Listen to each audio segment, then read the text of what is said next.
Tonight, we drift back to the first cradle of civilization, to the quiet rivers, where gods once breathed through wind and water. Close your eyes. Let the ancient names move like tides beneath your thoughts. If you find peace here, subscribe for more sacred night stories, and tell me where you're listening from. Chapter 1. The Land Between Rivers Long, before history carried dates. Before memory hardened into writing, there was only the rhythm of the earth. A rhythm of floods and drying mud, of winds tracing invisible paths through the reeds, of stars rising and sinking above an endless horizon. This was Mesopotamia, the land between two rivers, the place where humanity began to remember itself. The Tigris and the Euphrates flowed like twin arteries through a vast plain, their waters meeting and parting, giving shape to life. To those who lived upon their banks, the rivers were not just geography, they were gods in motion. Each flood was both destruction and renewal, each drought a test of patience and prayer. The people came to understand time through water, a circle of giving and taking, loss and return. In these early ages, there were no borders, no nations, no written laws. Only the quiet understanding that existence itself was a gift held in balance. The rivers carried silt, and in that silt they carried destiny. Every spring, when the waters rose and spread across the fields, the land was reborn, a mirror of the divine cycle that governed all things. From this sacred rhythm, the first settlements grew. Small clusters of reed huts became villages, and villages became cities. The soil, once barren, turned fertile under the hand of those who learned its moods. They began to plant barley and wheat, to guide irrigation canals, to store grain for seasons of scarcity. It was not simply agriculture they discovered, it was order, pattern, harmony with the unseen. The people of this land did not separate the practical from the spiritual. To sow seeds was to perform a prayer. To dig a canal was to draw a line between chaos and cosmos. Every gesture toward survival became a dialogue with the gods. And in this dialogue, something extraordinary emerged. The idea that the world itself could be shaped, that divinity might be reflected in human effort. In time, these first farmers became builders. They shaped bricks from the river's clay, letting them dry beneath the same sun that ripened their fields. With those bricks, they built temples, not to house gods, but to reach them. Each structure rose like a promise, a step upward toward the heavens, a bridge between the seen and the unseen. This was the birth of civilization's first architecture, not of conquest, but of reverence. When night fell, the same people who worked the fields would lift their eyes to the stars. The sky above Mesopotamia was vast, unbroken, alive with patterns. They saw in its movements the breath of eternity. The constellations were not cold lights to them, they were divine writings, the eternal reflection of their own lives below. The gods spoke through these lights, or perhaps the people simply learned to listen. It was in this land that writing first took form. Soft clay tablets, marked with the impressions of a reed, became the vessels of thought. At first, they recorded harvests, trade, and the measure of grain. But soon, those marks began to capture prayers, the first written expressions of longing, gratitude, and awe. In those fragile tablets, the human voice became immortal. Imagine a world where every word was sacred, where to write was to breathe life into silence. The scribes of Mesopotamia understood this deeply. Each symbol carried weight, each line echoed the divine order of creation. Through writing, humans became co-creators, shaping not only clay, but meaning itself. This was the dawn of recorded consciousness, the first time the soul of a civilization found form outside the body. Yet for all its innovation, Mesopotamia remained humble before the rivers. The people understood that their fortunes were not fully their own. Too much water, and the fields would vanish. Too little, and famine would creep in from the edges of the desert. This fragile balance became the foundation of their spirituality. The gods were both generous and unpredictable, mirroring the rivers that sustained them. It is easy, from the distance of millennia, to see Mesopotamia as a cradle of progress, the birthplace of writing, agriculture, astronomy, and law. But to those who lived within its dust and song, it was something gentler, a conversation between humanity and the divine forces that shaped them. They did not think of themselves as inventors, but as listeners. Their cities were built from obedience to a natural rhythm. Their prayers were woven from gratitude for the flood, the harvest, the breath. As centuries passed, these settlements grew into kingdoms, each with its own patron deity, a guardian of its people and land. Uruk, Eridu, Lagash, or the names that still carry the echo of early faith.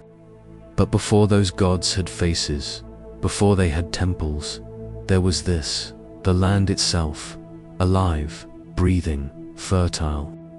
To live in Mesopotamia was to live within the body of the divine. Archaeologists today uncover fragments of pottery, brick foundations, and tablets. They measure, catalogue, and interpret. Yet beneath all the data lies something more profound, a sense of reverence that can still be felt in the soil. It whispers of a time when humans and nature were not separate, when rivers were prayers and stars were promises, when creation itself was a sacred collaboration. The people of the two rivers did not imagine a distant heaven. Their gods were not far away. They were present in the wind, in the harvest, in the breath of the ox, and the stillness of the moon. They lived within the balance of opposites, flood and drought, life and death, silence and sound. And from that balance came wisdom, the quiet understanding that harmony, not conquest, sustains the world. You can still feel it if you close your eyes and listen. The hush of the plains, the pulse of water moving unseen beneath the reeds, the soft murmur of hands shaping clay, of prayers spoken under the stars. It is the same rhythm that beats in you, a reminder that we, too, come from the rivers, from movement and reflection, from earth and sky. Mesopotamia was not merely a place in history. It was a state of balance, between body and spirit, between order and surrender. Its story is not only of what was built, but of what was understood, that every civilization begins not with the will to dominate, but with the willingness to listen, and so the rivers continue to flow through time, through memory, through the dreams of those who still wonder where we began. The current of history carries us forward, yet it always circles back to this land between rivers, the first mirror of heaven upon earth, the first home of gods and men. The waters now lead us onward, toward the first names of the divine, whispered in clay and carried by the wind. Chapter 2. In the beginning, there was water, the myth of creation, in the silence before time. Before the first dawn or the first breath of wind, there was only water. Not the water that we know, not rivers or rain or sea foam beneath a burning sun, but an infinite still expanse. To the ancient people of Mesopotamia, this was the beginning of all things, a world submerged in a sacred and formless deep. They called it the Apsu and the Tiamat. two waters, one sweet, one bitter. One, the clear, fertile essence of rivers and springs. The other, the vast and ancient salt sea, endless and unknowable. Together they drifted in the primeval dark, neither life nor death, neither earth nor sky. From this mingling came the first pulse of existence. The Mesopotamians did not imagine creation as a sudden command from a distant god, but as an awakening within the waters themselves. It was not spoken into being, it stirred. A slow, sacred motion rippling through eternity. In this sense, water was not merely the source of life, it was life. The text that preserves this vision, the Enuma Elish, begins with a line both humble and immense. When on high no name was given to heaven, and below the earth bore no name. It is a statement not just of creation, but of namelessness, of the moment before definition. In the Babylonian imagination, to name something was to give it order, to fix it in the structure of the cosmos. And so, before the gods named the world, all things floated in that undivided sea, where no boundary yet existed between above and below, male and female, light and dark. From the union of Apsu and Tiamat, the first gods were born. They were forces of nature given shape, Lamu and Lahamu, Ansha and Kisha, names that whispered of horizon and sky, of the infinite link between what is above and what lies below. They were not yet moral beings, not yet divine in the later sense. They were patterns of motion, the rhythms of tide and storm, the tremors of earth forming itself. But with birth came sound, and with sound came disturbance. As these younger gods moved and spoke and sang, the stillness of the waters broke. Their voices rose like waves, echoing through the abyss. The old gods, Apsu and Tiamat, were troubled by this clamor. Apsu longed for the ancient quiet to return. Tiamat, though vast and terrible, hesitated. She was the sea itself, capable of both nurturing and destruction. So Apsu conspired to silence the new gods. He sought to dissolve them, to restore the calm of the first waters. But the younger gods, sensing his intent, acted first. Ea, the clever one, the spirit of wisdom and deep knowledge, cast a spell upon Apsu. The sweet water was subdued, bound in slumber. And from his depths, Ea built his dwelling, the first temple. Rising from the conquered sea, it was an extraordinary moment in human myth, the first victory of intellect over the abyss, of design over chaos. From that act, order began to form. Yet the story did not end there, for in the slaying of Apsu, Tiamat's grief turned to fury. She became the embodiment of chaos itself, the storm that follows peace, the flood that reclaims the land. Her body filled with monsters, with dragons and serpents, with winds and poisons. From her womb came the very forces that would test the new gods, the reminder that creation always carries within it the seed of destruction. At the height of her rage, she created a champion, Kingu, her chosen consort, and placed in his hand the tablet of destinies, the divine script that granted power over fate itself. Now the balance was broken. The cosmos trembled between order and ruin. The gods, fearful of Tiamat's army, sought a savior among them. And from their midst rose Marduk, son of Ea. He was not the oldest, nor the strongest, but he carried the fire of the sun and the insight of the storm.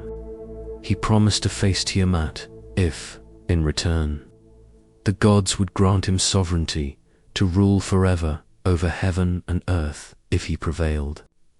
They agreed, and so the great cosmic battle began. In the Babylonian vision, This was not a war of good and evil. It was the struggle between chaos and cosmos, between the boundless potential of the sea and the ordered precision of the sky. When Marduk faced Tiamat, he came armed with winds, the element that had once disturbed the first waters. He filled her belly with storm and light, pierced her with an arrow, and split her body in two. From one half, he made the heavens. From the other, the earth. The waters that once were infinite were now divided, shaped, measured, and named. In that single act, the world as we know it took form. Rivers and mountains, stars and seasons, all were the remains of a goddess undone, her chaos transformed into creation. And from her blood, mingled with the dust of the ground, humanity was later formed, a reminder that every living thing carries within it both order and wildness, both the divine and the abyss. For the Babylonians, this myth was more than a tale of gods. It was a sacred explanation for the structure of reality itself.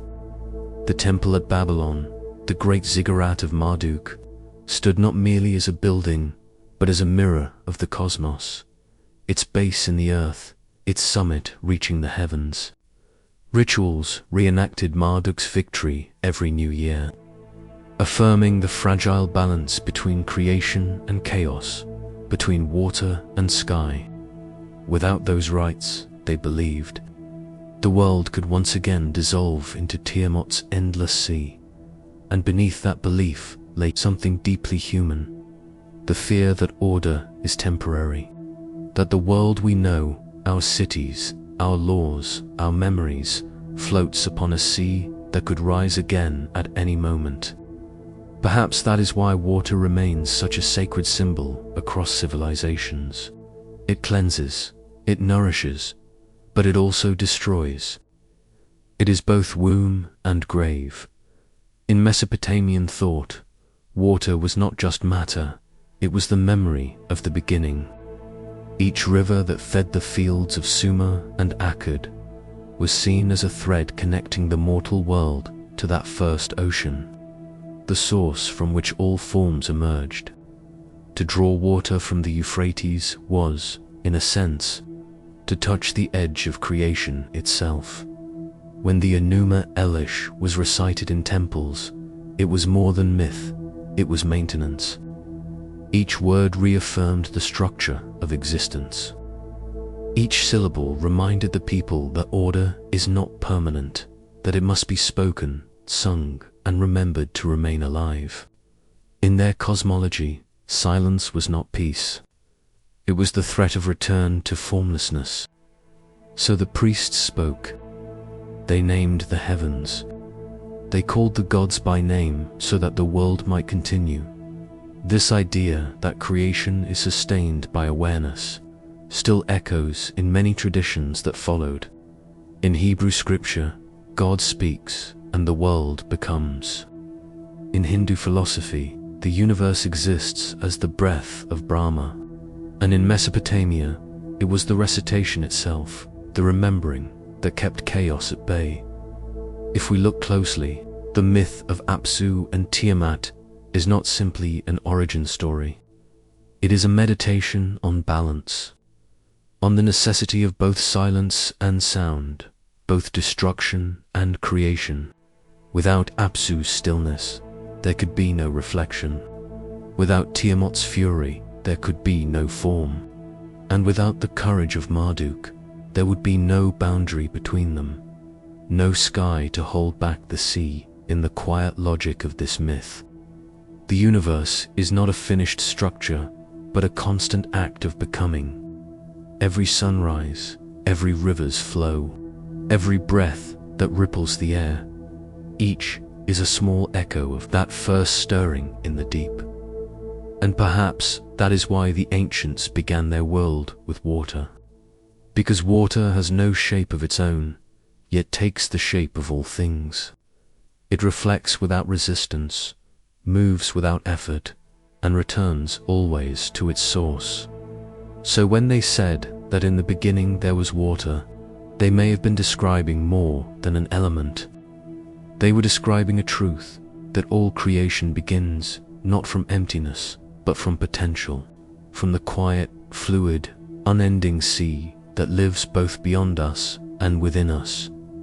And maybe, even now, when we listen to the sound of rain or the rhythm of waves, we are hearing an echo of that first song, the song that turned chaos into cosmos, the song that made the world. Chapter 3: The Divine Assembly of Sumerin, the Dawn of Civilization, where the rivers Tigris and Euphrates braided through the plains of ancient Mesopotamia. The people of Sumer built more than cities. They built a bridge between heaven and earth. Here, divinity was not a distant abstraction. The gods did not dwell in unreachable heavens, nor hide behind the veil of eternity. They walked in the streets of Uruk. They rested in the cool chambers of temples, and they shared the scent of burning incense that rose like whispered offerings from clay altars. Every dawn was sacred. Every field, every flood, every wind that stirred the reeds carried the breath of a god. The Sumerians did not imagine the divine as separate from life. They lived within it. The Sumerians called their universe Kiank, the great heaven-earth. It was a layered cosmos where gods ruled each realm with perfect symmetry. Above stretched the domain of Anu, the father of the heavens, vast, silent, unchanging. Beneath him lay the realm of Enlil, the lord of air and command, whose word could raise kings and topple empires. And below the soil, in the deep, hidden waters of the Apsu, dwelled Enki, god of wisdom, creation, and the subterranean currents of life itself. Theirs was not a single god's dominion, but a divine council, an assembly, reflecting the structure of Sumerian society. Just as each city had its ruler and court, the heavens had their hierarchy. Decisions of fate were not made by one alone, but through the murmurs and decrees of many. The gods convened like elders beneath the stars, shaping destiny through consensus, argument, and divine balance. At the top of this celestial order was Anu, the god of the highest sky, remote and eternal. To invoke his name was to reach toward the most distant light. He was the source from which authority flowed, yet he rarely descended. His power was quiet, abstract, a reminder that even in early religion, some forces were felt more than seen. Below him, Enlil moved like the wind. His breath carried both blessing and destruction. To the Sumerians, Enlil was the living symbol of kingship, fierce, commanding, indispensable. When storms struck or harvests failed, it was said that Enlil had turned his face away, and when the air was sweet and steady, the people knew he was pleased. Then came Enki, the clever one, master of magic, knowledge, and the sweet waters that nourished life. Where Enlil ruled through command, Enki ruled through craft. He was the patron of order through intelligence, the god who solved chaos not by force but by wisdom. His temple at Eridu, said to be the first city on earth, shimmered beside the southern marshes, where the rivers merged with the sea. It was said that from Enki's deep waters flowed the sacred laws, or divine decrees that governed all things. These were not laws written by men, but principles that sustained existence. The pattern of the stars, the balance of justice, the sanctity of kingship, the art of love, the order of civilization itself. To violate them was to fracture creation. To uphold them was to remain in harmony with the gods. Every city in Sumer had its own patron deity, and every temple its divine personality. Uruk was ruled by Inanna, the radiant goddess of love and war, a duality the Sumerians never feared to unite. Nippur belonged to Enlil, Eridu to Enki, Yor to Inanna, the moon god who watched over the night journeys of both shepherd and spirit. Each city saw itself as part of a living cosmos, its walls and ziggurats echoing the design of heaven. When a temple was raised, it was not merely a house of worship, it was a resting place for a god, a physical link between the mortal and divine. Priests cared for the statues as if they were alive, bathing them, clothing them, feeding them daily meals of bread, fruit, and honeyed beer. To the Sumerians, these rituals were not symbolic. They were acts of sustenance. A god neglected could withdraw favor, and with it, the order that bound the world together.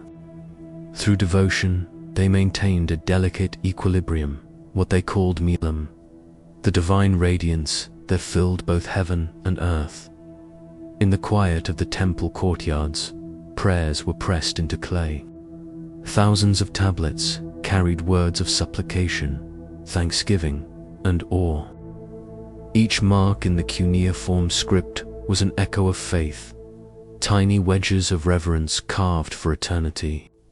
Through these humble inscriptions, we can still hear the cadence of a people speaking to their gods, not in fear, but in dialogue. Sumerian religion was not static. It evolved through centuries of floods and dynasties, absorbing the experiences of a world both fragile and fertile. The gods mirrored human life, with emotions, rivalries, and desires.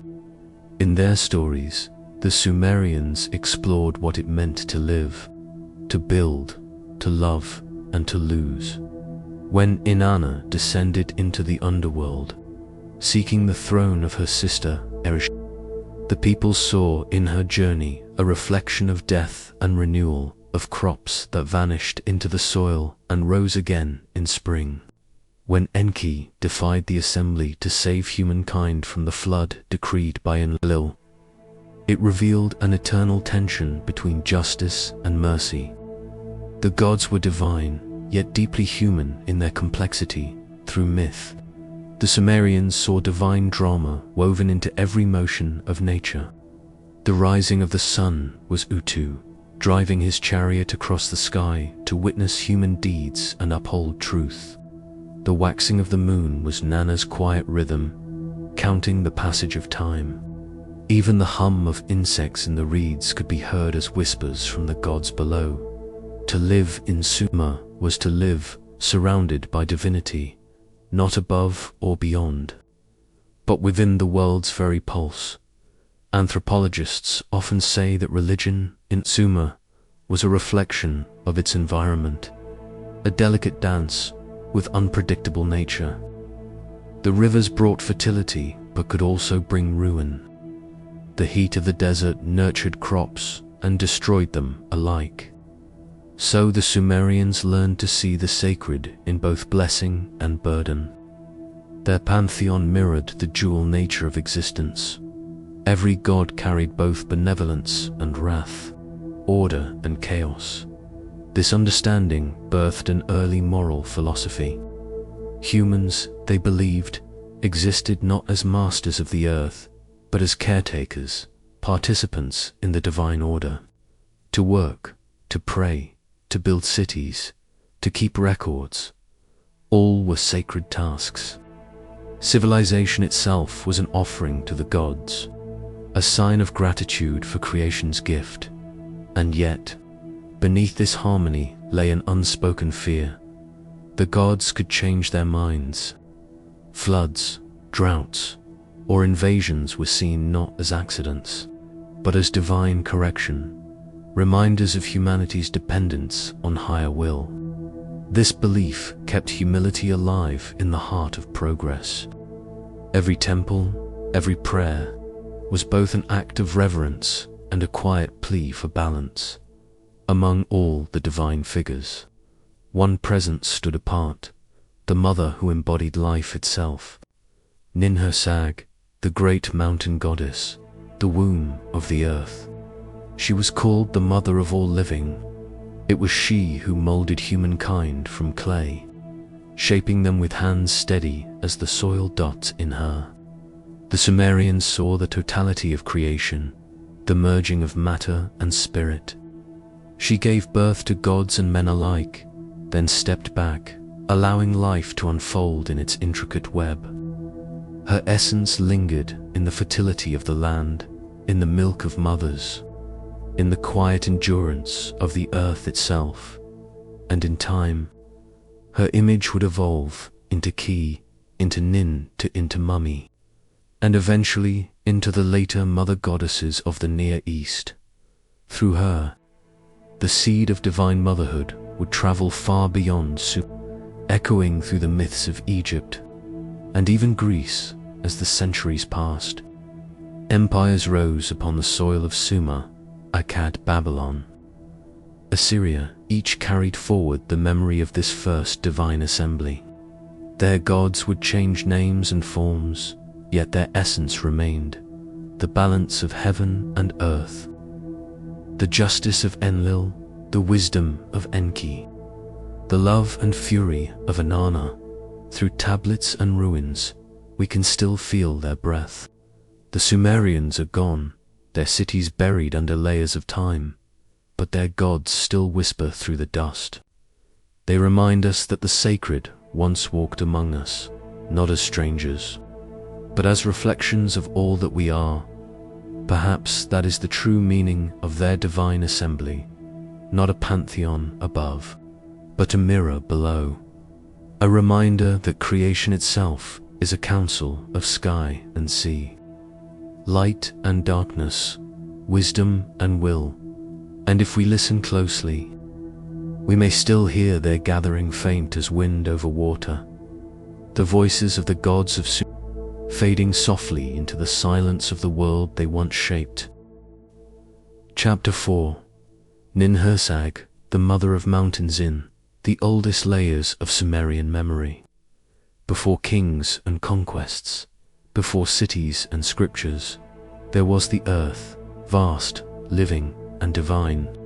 She was not merely soil or stone, but a breathing presence, an ancient consciousness that gave rise to all life. The Sumerians called her Ninhursag, the Lady of the Sacred Mountain. Her name carried both gentleness and immensity. Nin for lady, Her for mountain, Sag for head or summit. To speak her name was to invoke both nurturing and height, the tenderness of fertile ground, and the grandeur of peaks that touched the heavens. She was the foundation upon which the other gods stood, yet also their mother, their origin, their return. In her, the Sumerians saw more than a deity. They saw the world itself, made conscious. The earliest tablets from Eridu, Lagash, and Kish tell us that Ninhursag belonged to the first generation of deities, when heaven and earth were still one body. From this union came An, the sky, and Ki, the earth, and in their separation, the living world was born. Over time, the earth's divine aspect became embodied in Ninhursag. She was also called Nintu, Lady of Birth, and Belat, Mistress of the Gods. Each title revealed a facet of her nature: Mountain Mother, Womb of Creation, and Midwife of existence itself. Her temples rose not from conquest, but from cultivation. The Sumerians imagined her dwelling in the hills beyond the floodplains, the core, a sacred landscape, both real and symbolic. To them, the mountains were not distant barriers, but the very bones of the goddess. Rivers flowed from her body, nourishing the lowlands. Crops grew by her favor. Even clay, that humble material of daily life, was her flesh. It is from that clay, the myths say, that humanity first emerged. One of the most ancient creation stories, known from tablets found in Nippur and Adab, describes how the gods grew weary of laboring over the world. They needed hands to till the earth, to tend the canals, to serve in the temples.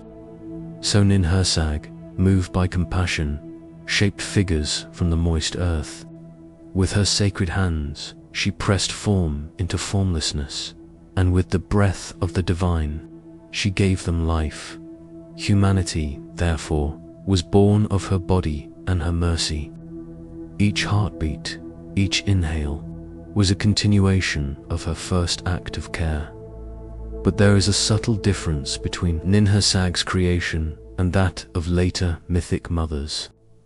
She did not create mankind as a ruler or as a distant deity. She shaped them as a mother shapes a child, not for obedience, but for belonging. To exist, in the Sumerian sense, was to participate in her fertility, to live as part of her great cyclical rhythm, growth, decay, renewal, and so every harvest, every birth. Every return of rain was a small reenactment of her cosmic labor in art. Ninhursag was often shown with a horned crown, the mark of divinity, and a flowing robe patterned with vegetation. Sometimes a stream poured from her shoulders, symbolizing the rivers Tigris and Euphrates. Other times, she carried a child or held a spade, both tools of life. Yet she was not a figure of gentle fertility alone. The mountain, after all, can nurture or destroy. It provides water from its springs, but also hides fire within. Ninhursag embodied that duality, the creative and the destructive, the nourishing and the severe. One myth tells of Enki, the god of wisdom and water, who consumed the sacred plants of life without her consent.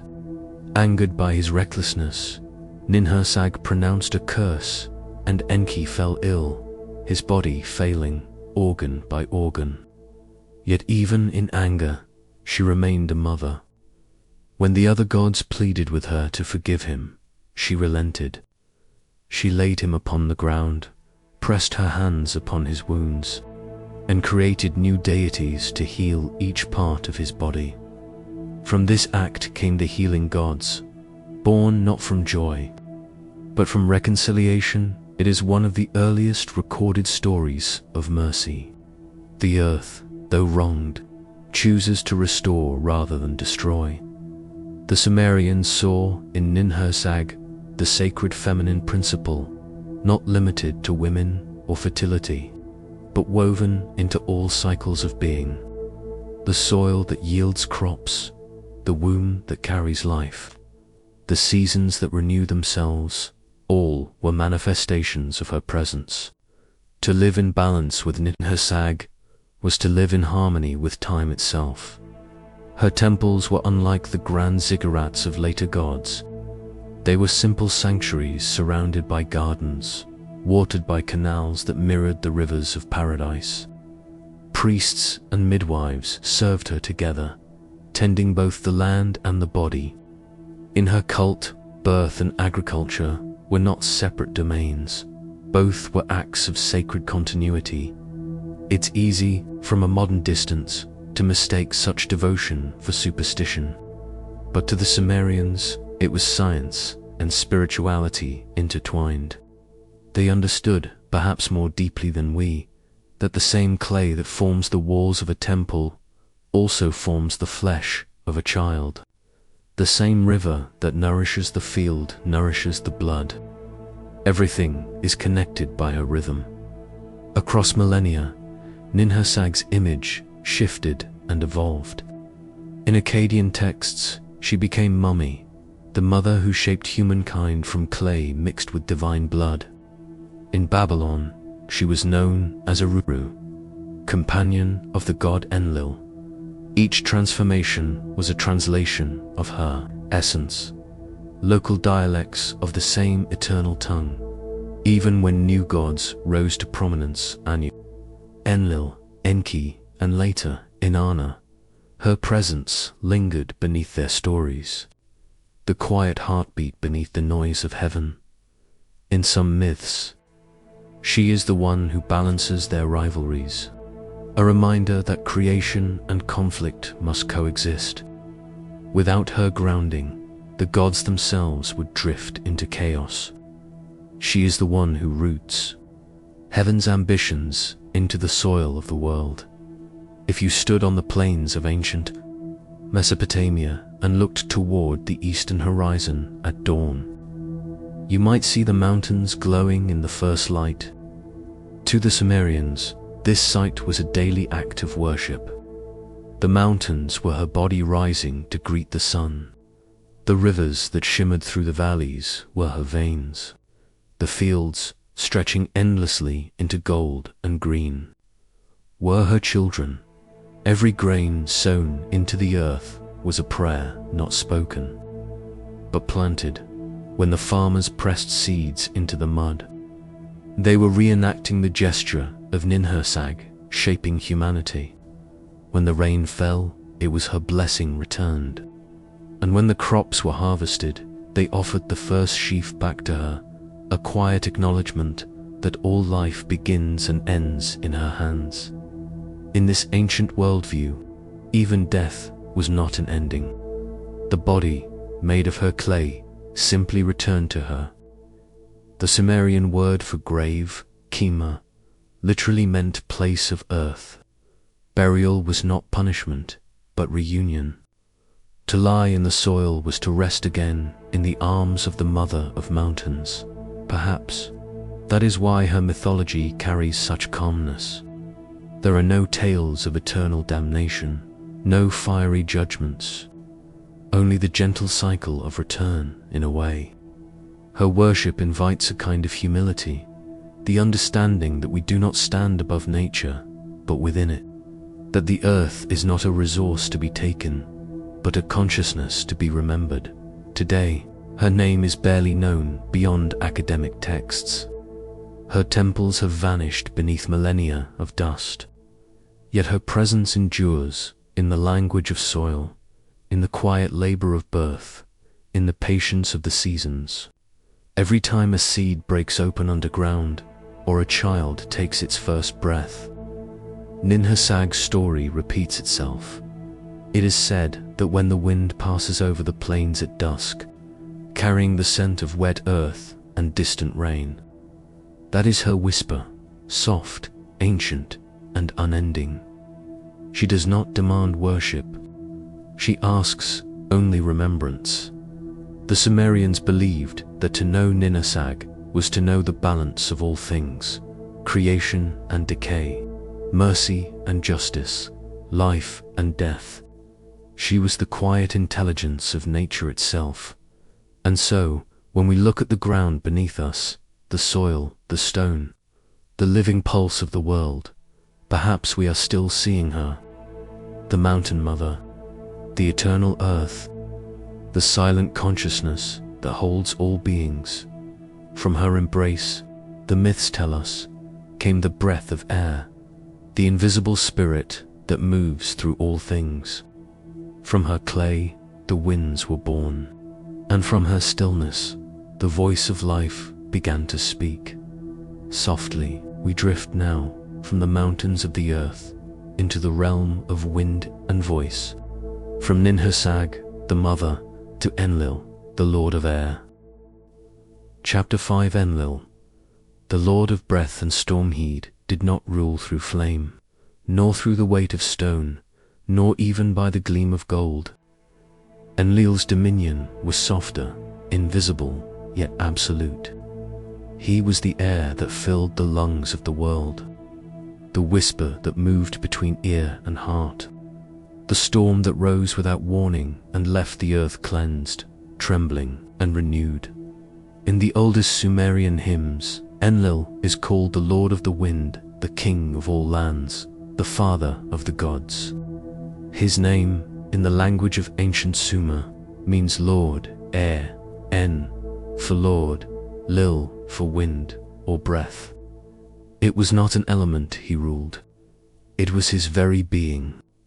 When the wind stirred the reeds along the riverbank, it was said that Enlil had spoken. He was not a distant god. He was the atmosphere itself, pressing upon every leaf, every dwelling, every breath drawn by mortal and divine alike. To worship him was to live inside his presence, in the city of Nippur, his sacred center. The people built the great temple of Eka, the house of the mountain. It stood upon a ziggurat that seemed to pierce the clouds, a deliberate ascent of brick and spirit. Each level lifted the priests closer to the sky, to the shifting realm where Enlil was believed to dwell. From the temple's summit, offerings were released into the wind, grains, incense, smoke, all carried upward by the invisible god himself. For the Sumerians, Nippur was not simply a place of worship, it was the axis of the cosmos. The city did not belong to any king, nor to any empire. It was held in trust for Enlil alone. Here, rulers came not to command, but to kneel. Before taking the throne, every Sumerian king received Enlil's blessing. Without his favor, power was empty, a body without breath. The hymns tell us that Enlil set the crown upon the head and measured out the scepter. He was the breath of authority, the invisible seal that made a mortal king divine in purpose. And yet, the same breath that gave life could also sweep it away. When Enlil stirred in anger, the world trembled. The wind became a weapon. Crops bent under his fury. Rivers swelled and overran their banks. Entire cities could vanish beneath dust and storm. In the Sumerian flood story, a tale older than the one told in Genesis, it was Enlil who resolved to erase humankind. Their noise, their endless clamor, disturbed the calm of heaven. He unleashed the deluge to drown their voices, to return the earth to silence. Yet even in that silence, there remained a breath, the remnant of life, preserved through divine mercy. And so Enlil became both destroyer and renewer, the breath that could smother or revive. This duality defined him. His justice was not fiery vengeance, but elemental balance. Too much breath and one suffers. Too little and life fades. Enlil kept this measure between all things, between gods and humans, heaven and earth, order and chaos. In ancient ritual, wind was not just air, it was memory. Priests of Enlil read the direction of the breeze before performing sacrifices. If the smoke rose straight upward, it meant the god accepted their offering. If it wavered or turned back upon them, they whispered prayers of apology, fearing that the invisible Lord had been offended. The movement of wind carried meaning. It told when to plant, when to harvest, when to march to war. It whispered omens in the rustle of leaves, in the sigh that followed thunder, and perhaps, in a deeper sense, Enlil reminded the Sumerians that all life depends upon what cannot be seen, that the invisible breath, thought, spirit holds more power than the visible world to understand. Enlil is to glimpse how the ancients conceived of divinity itself. Their gods were not abstractions. They were forces of nature, personified but never separate from their domains. Enlil was the storm. He did not control it, he became it. His voice thundered in the sky. His sigh became the breeze that cooled the fields. His presence was constant, yet untouchable. In some myths, even the high gods deferred to him. An, the Sky Father, may have ruled in name, but it was Enlil who governed destiny. He divided the world among gods and humans, assigned fates, and ordered the seasons. In the divine assembly, his word was law. Yet, for all his might, Enlil was rarely seen as cruel. He was stern, yes, but his severity was purposeful, meant to maintain harmony. He did not punish for sport. He corrected imbalance, as wind evens the temperature between sky and sea. When archaeologists unearthed the ruins of Nippur, they found not only temples and tablets, but patterns, deliberate alignments with stars and winds.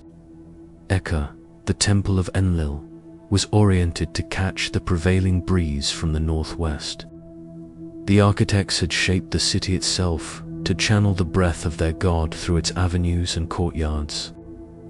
Every gust that passed through those ancient streets was a reminder of divine motion. To live in such a city must have felt like dwelling inside a great lung, the whole world, inhaling and exhaling through Enlil's will. The rhythm of the air was the rhythm of creation itself. Over centuries, as empires rose and fell, Enlil's power shifted but never disappeared. In Akkadian and Babylonian tradition, he merged and mingled with other deities, sometimes overshadowed by Marduk or by Asur, yet always remembered as the archetype of divine authority. His voice, they said, was carried on the four winds. His word gave birth to kingship wherever it blew. Even when temples crumbled and his name faded from the prayers of later generations, the essence of Enlil endured. It lived in the human reverence for breath, in the understanding that air is both life and mystery. It lived in every storm that humbled the earth and every calm that followed. Imagine, for a moment, the high terraces of Nippur. The sun has set. The horizon glows with the last embers of day. A priest stands alone atop the ziggurat, robes fluttering in the evening wind. He raises his hands not to the stars, but to the air itself, to the unseen expanse that wraps around the world. He whispers words that have no echo, because they do not need one. The God he calls upon is already there between his words, within his breath. In the end, Enlil reminds us of a truth both ancient and immediate, that the most powerful forces are those we cannot hold, that the line between destruction and renewal is as thin as a breath, and that sometimes divinity is not found in what we see, but in what moves through us, silent and unseen. For in every gust of wind, the Sumerians felt the hand of Enlil, the lord of breath and storm, passing gently across the world, shaping the fate of all who lived beneath his sky. Chapter 6. Enki, the waters of wisdom. In the oldest layers of Sumerian belief, before the rise of Babylon, before the tablets of law or the towers of kings, there was water. Not the water of rain or river, but the vast, silent deep known as the Apsu. From that primordial ocean came Enki, lord of the fresh waters, keeper of wisdom, the god whose laughter rippled through creation itself. Eridu was his dwelling place, the city the Sumerians called the very first. To them, it was not merely a cluster of mud brick homes on the edge of the southern marshes. It was the cradle of order, a bridge between the divine and the human. In the mythic imagination of Mesopotamia, civilization began where Enki's temple stood, the Apsu, the house of the deep waters. Inside that sacred space, priests tended pools that mirrored the underground springs beneath.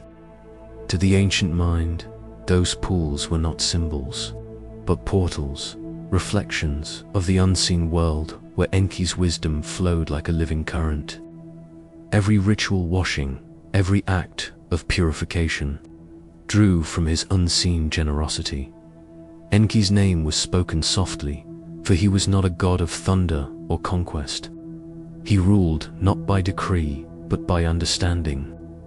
His power was the gentle force of water, adaptable, patient, quietly unstoppable. The Sumerians said that when Enlil gave the laws of heaven, Enki gave the laws of thought.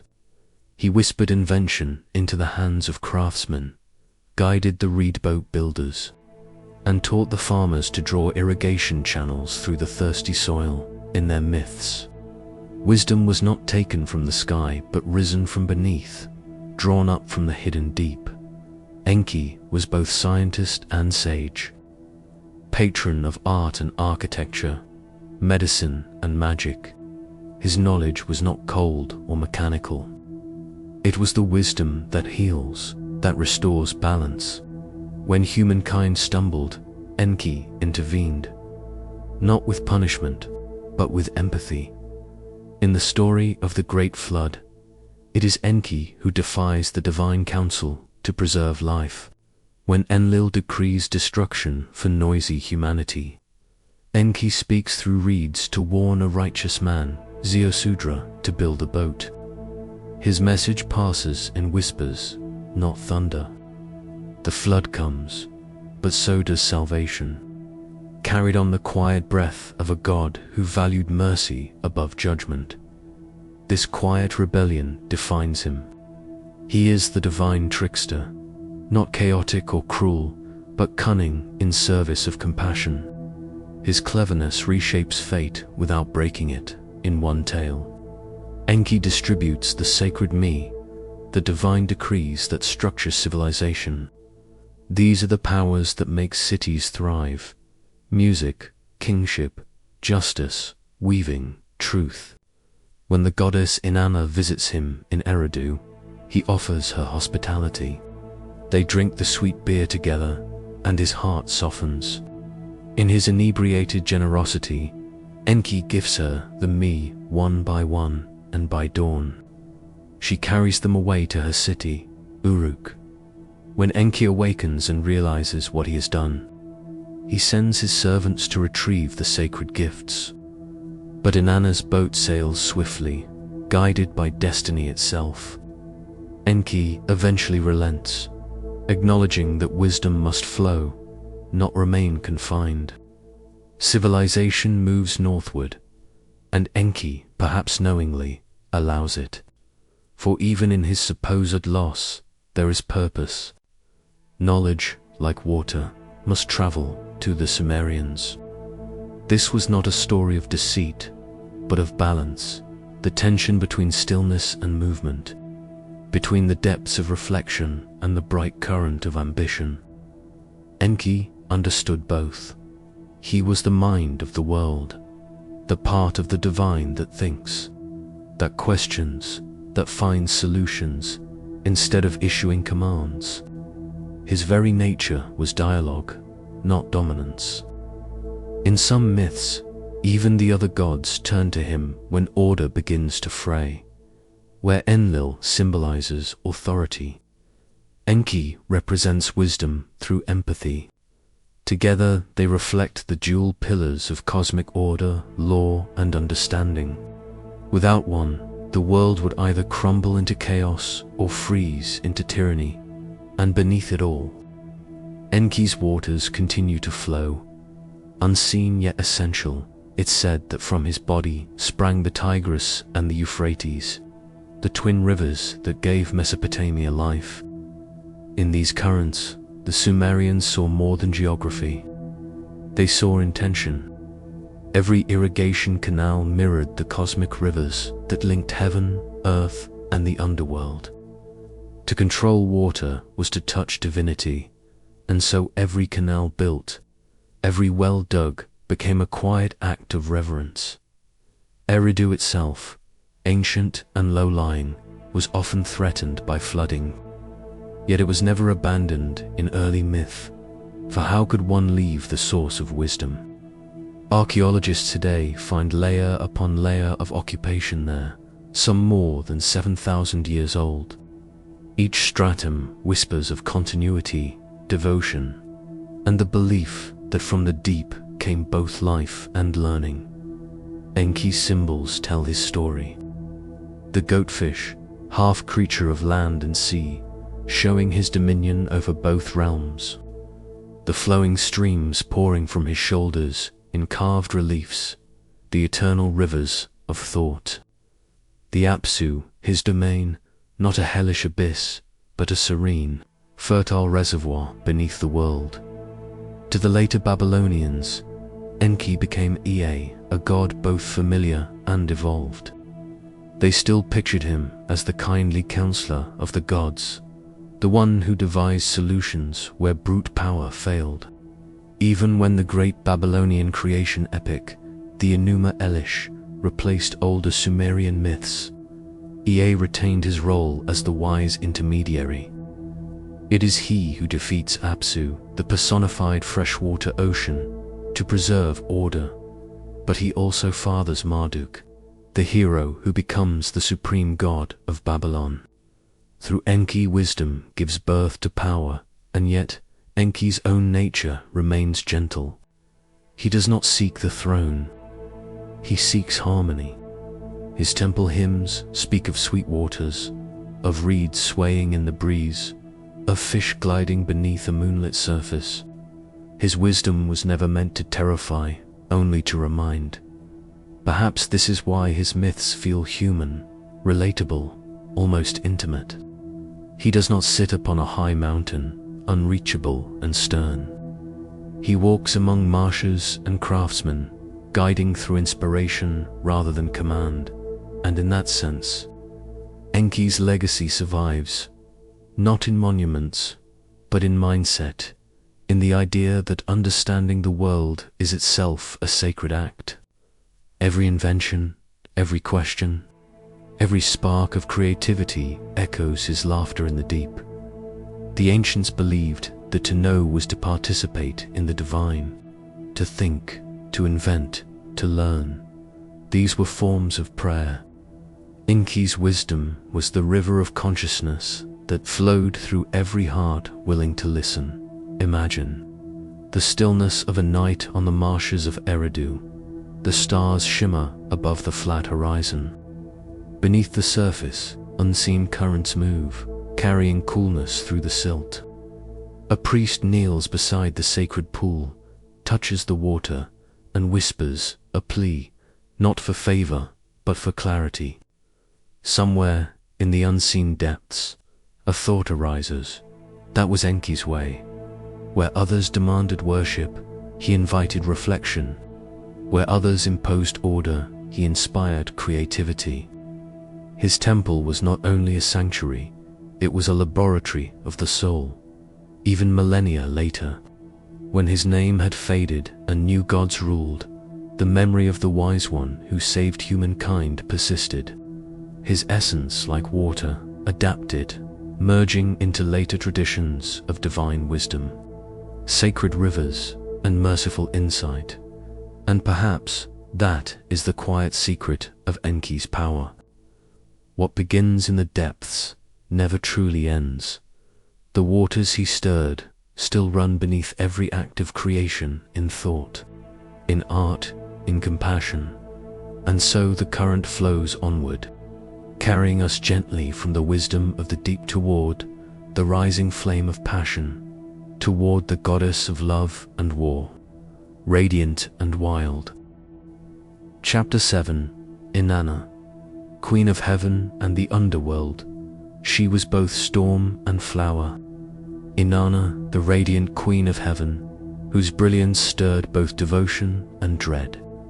Among the gods of Sumer, she was unmatched in her contradictions, a deity of love and fertility, yet equally a goddess of war and judgment. Her name, spoken softly in temples and shouted in battlefields, carried the pulse of life itself, desire, creation, power, and destruction entwined in the earliest hymns of Mesopotamia. Inanna stands at the heart of human emotion. Where other deities govern the ordered forces of nature, rivers, winds, grain, or sky, Inanna governs the chaos within the heart. She is the divine embodiment of passion in all its forms, the yearning that builds, the rage that consumes, the courage that defies. To love her is to embrace contradiction.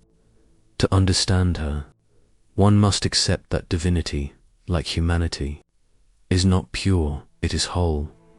Her earliest presence appears in the city of Uruk, a place once crowned by the gleaming temple, known as the Inanna, House of Heaven. Here, priestesses sang her hymns, adorning her statue with gold and lapis lazuli, perfumed oils and crimson robes. To the people of Uruk, Inanna was not a distant being beyond the stars. She walked among them in ritual and in dream.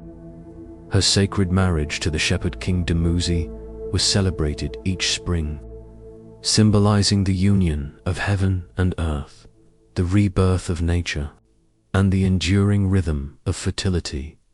Yet beneath that splendor lay a restless spirit. Inanna was not content to dwell only in heaven. Her myths tell of her ambition, how she sought not only love and life, but also wisdom and dominion. In one tale, she visits her father, Enki, the god of wisdom, and through charm and cunning obtains from him the sacred powers that govern civilization. Art, law, music, kingship, and truth.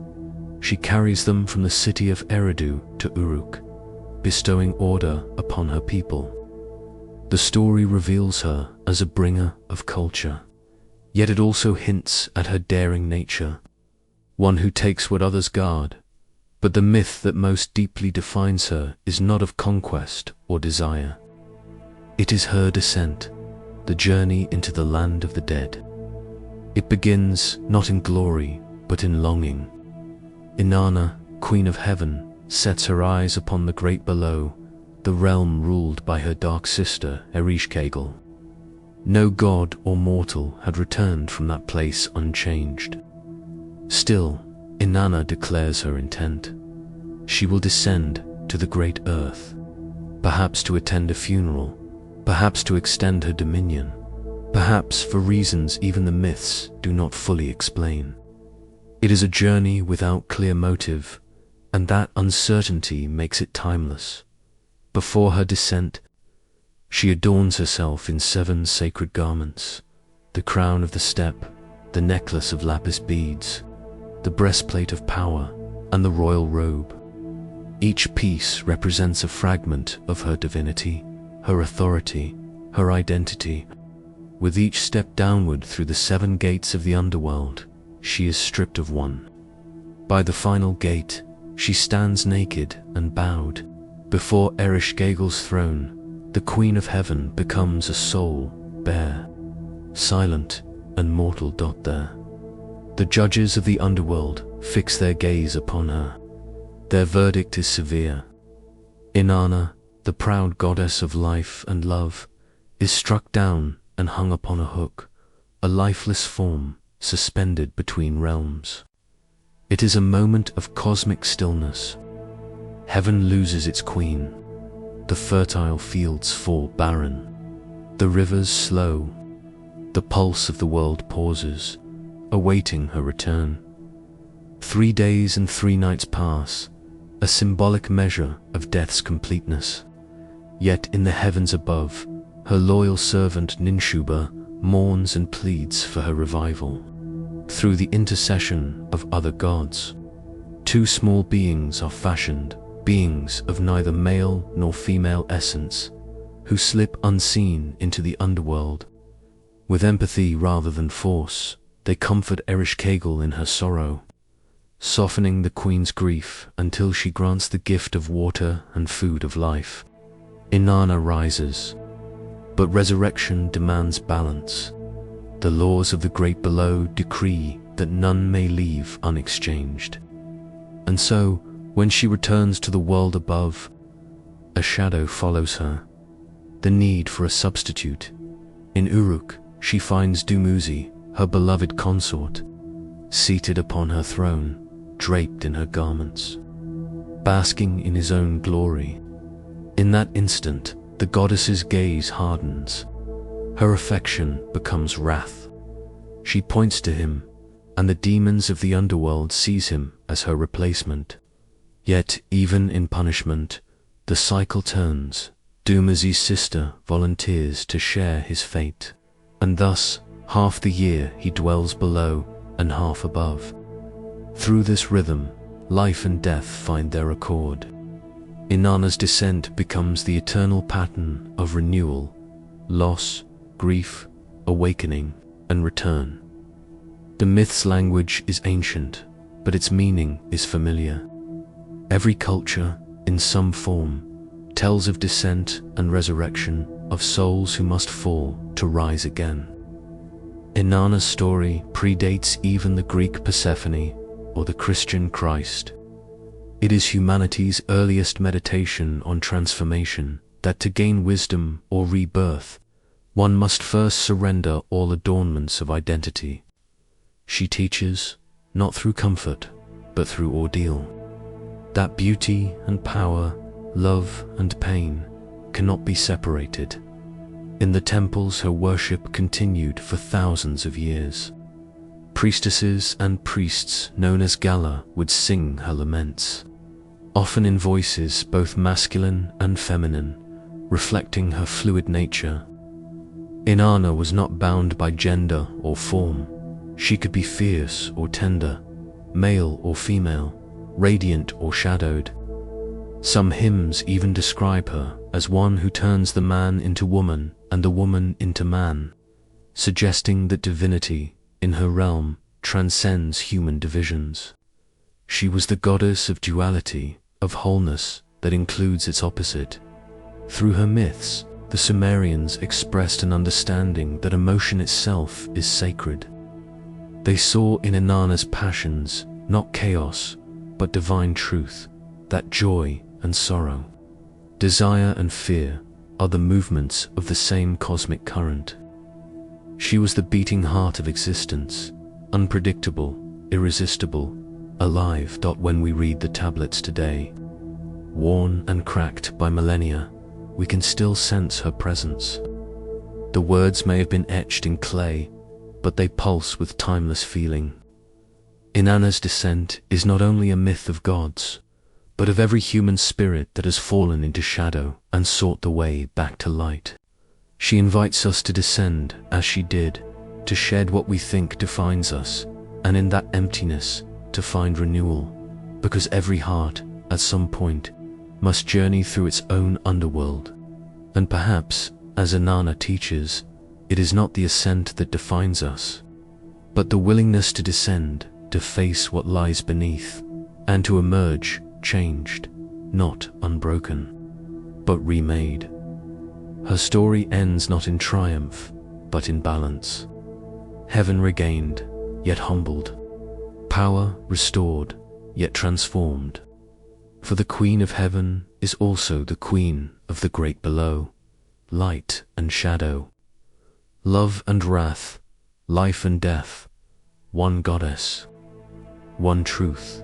And perhaps that is her final message, that wholeness does not lie in purity, but in the embrace of all that we are, divine and human, bright and dark, forever intertwined.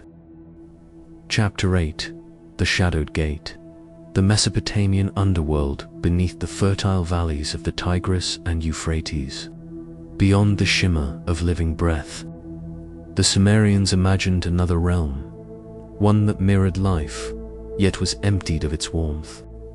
It was not a place of flames, nor of torment. It was a place of dust, of memory, of quiet endurance.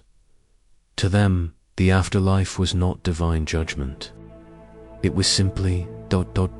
continuation, a muted echo of the world above, where the soul, or what remained of it, drifted endlessly in the half-light. The Sumerians called it Kur, or sometimes Urkala, the great below. It was neither heaven nor hell, but a shadowed reflection of existence, where all roads, no matter how noble or humble, eventually converged in their stories. Even kings walked the same paths as shepherds. The rich and the poor, the wise and the foolish, all were leveled by the stillness of death. There were no celestial rewards awaiting the virtuous, no fiery retribution for the wicked. Life itself was the stage for both struggle and joy. Death, merely its silent closing act to the living. The underworld was neither a place to fear nor a place to hope for. It was an inevitability as natural as the setting sun sinking below the horizon each day. The The Sumerians saw that same rhythm reflected in their rivers, their seasons, their crops, flood and drought, birth and decay. Above and below, the soul's descent into the great below was marked not by grandeur, but by simplicity. In one of the earliest surviving epics, the descent of Inanna, the goddess herself, Queen of Heaven, passes through the 7 gates of the underworld. At each gate, she removes a piece of her clothing, her jewels, her crown. She is stripped bare, symbolically divested of all earthly and divine power, until she stands naked before Irish, the queen of the dead. Even a goddess, it seems, must surrender everything to enter the land of shadows. Ereshkigal ruled this realm not as a demon, but as a counterpart to life, where Inanna governed fertility, love, and vitality. Ereshkigal presided over stillness, solitude, and decay. Together they formed a cosmic balance, a duality that reflected the Sumerian understanding of existence. In core, the dead consumed dust for food and drank muddy water. Their dwellings were dim, built of clay and silence. Yet, strangely, the texts do not describe them as suffering. Instead, they exist in a state of subdued awareness, a kind of melancholic peace.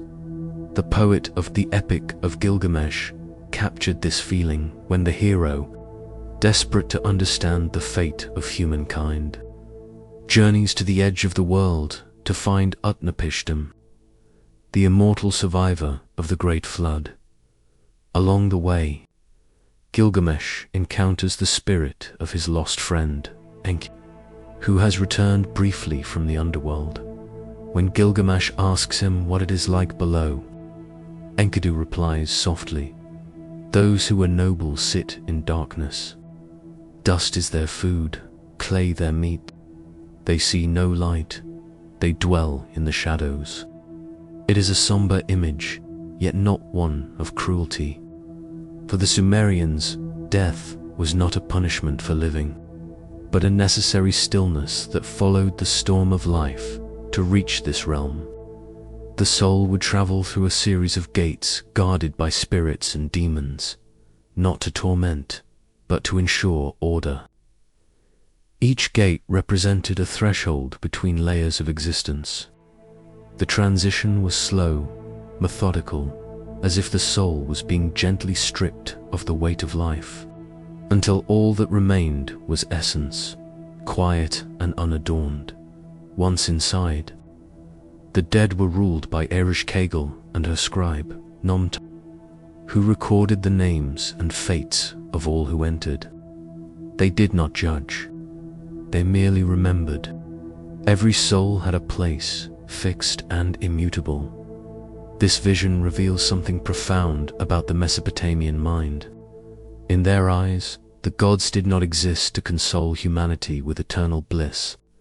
Instead, they maintained the fabric of order, me, as the Sumerians called it, the divine decrees that kept the universe from dissolving into chaos. Life, death, and even the underworld were all woven into that pattern. But if death was so silent, how did the living communicate with their dead? The Sumerians believed the spirits, Giddim, lingered near their earthly homes. Offerings of food and drink were made to sustain them. If a family neglected these rituals, the spirit might grow restless, wandering the land of the living in hunger or longing. The underworld, then, was not wholly separate. It was connected by memory, by ritual, by the offerings left at grave. The boundary between the living and the dead was not a wall, but a thin veil of silence.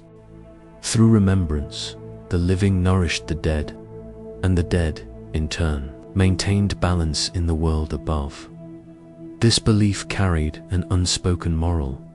To be remembered was to exist. To be forgotten was the truest death. Over time, as Mesopotamian civilizations evolved, from Sumer to Akkad. From Babylon to Assyria, their underworld myths grew more structured, yet the essence remained unchanged. The Babylonian texts spoke of Akkala as a vast subterranean city, its gates watched by fierce guardians.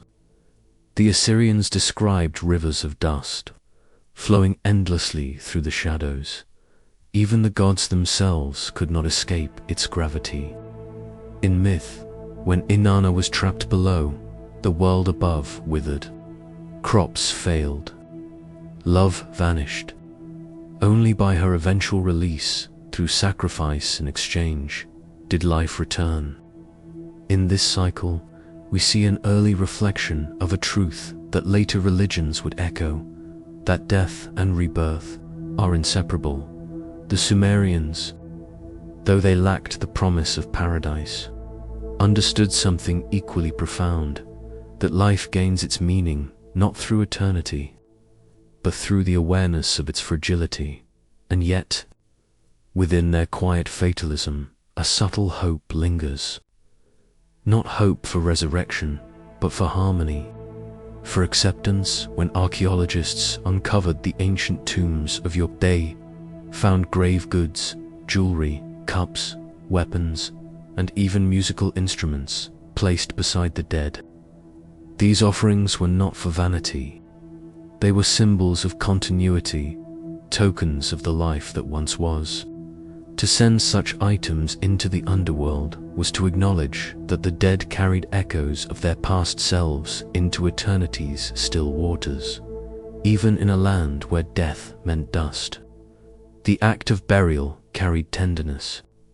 It was a gesture of remembrance, an attempt to preserve warmth in the cold expanse of silence.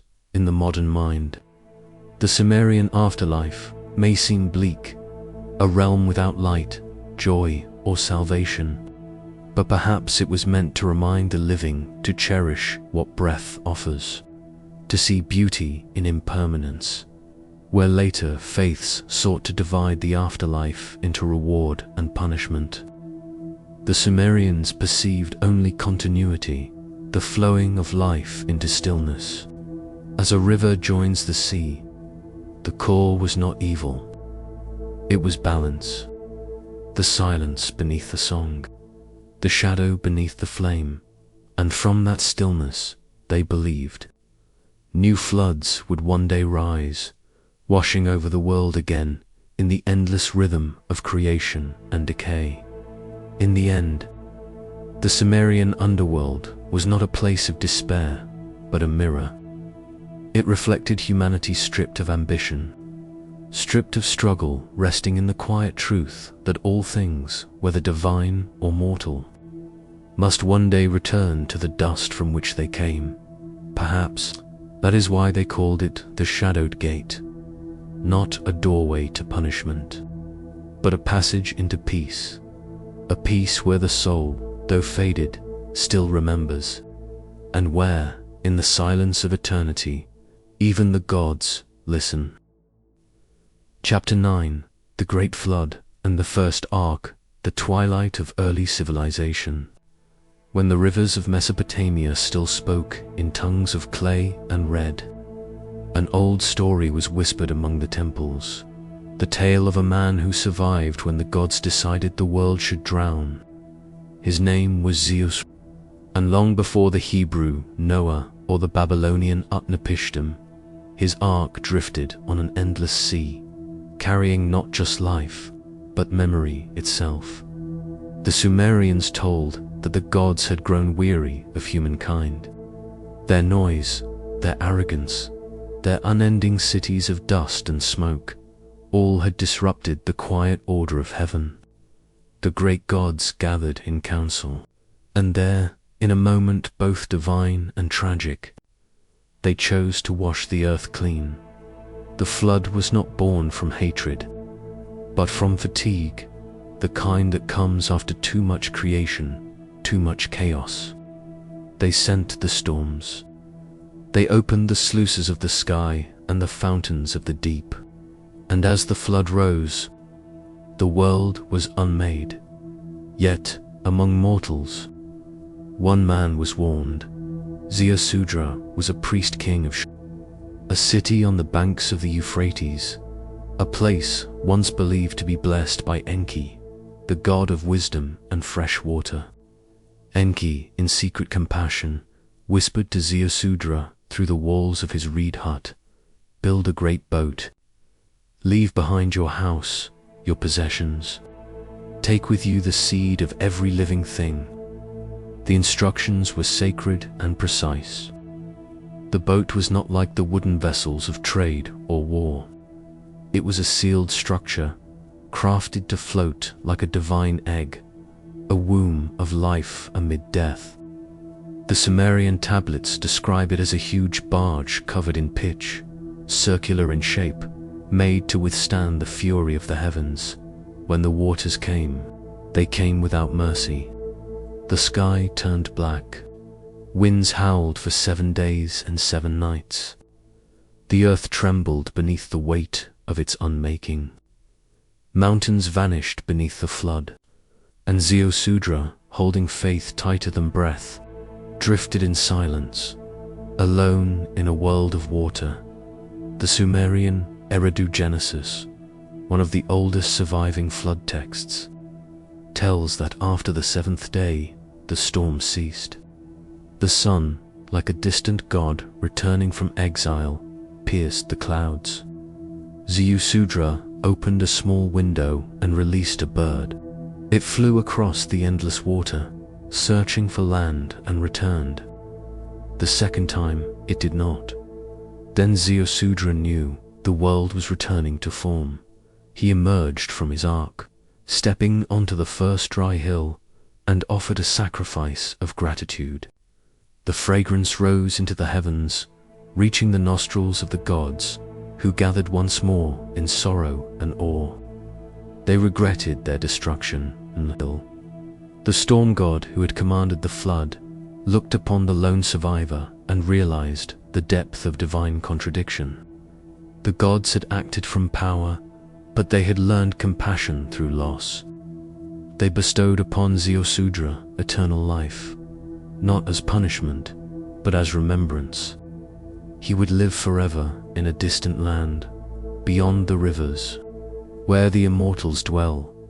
This moment, a man saved by a god's whisper, granted immortality after catastrophe, became the prototype for all later flood myths.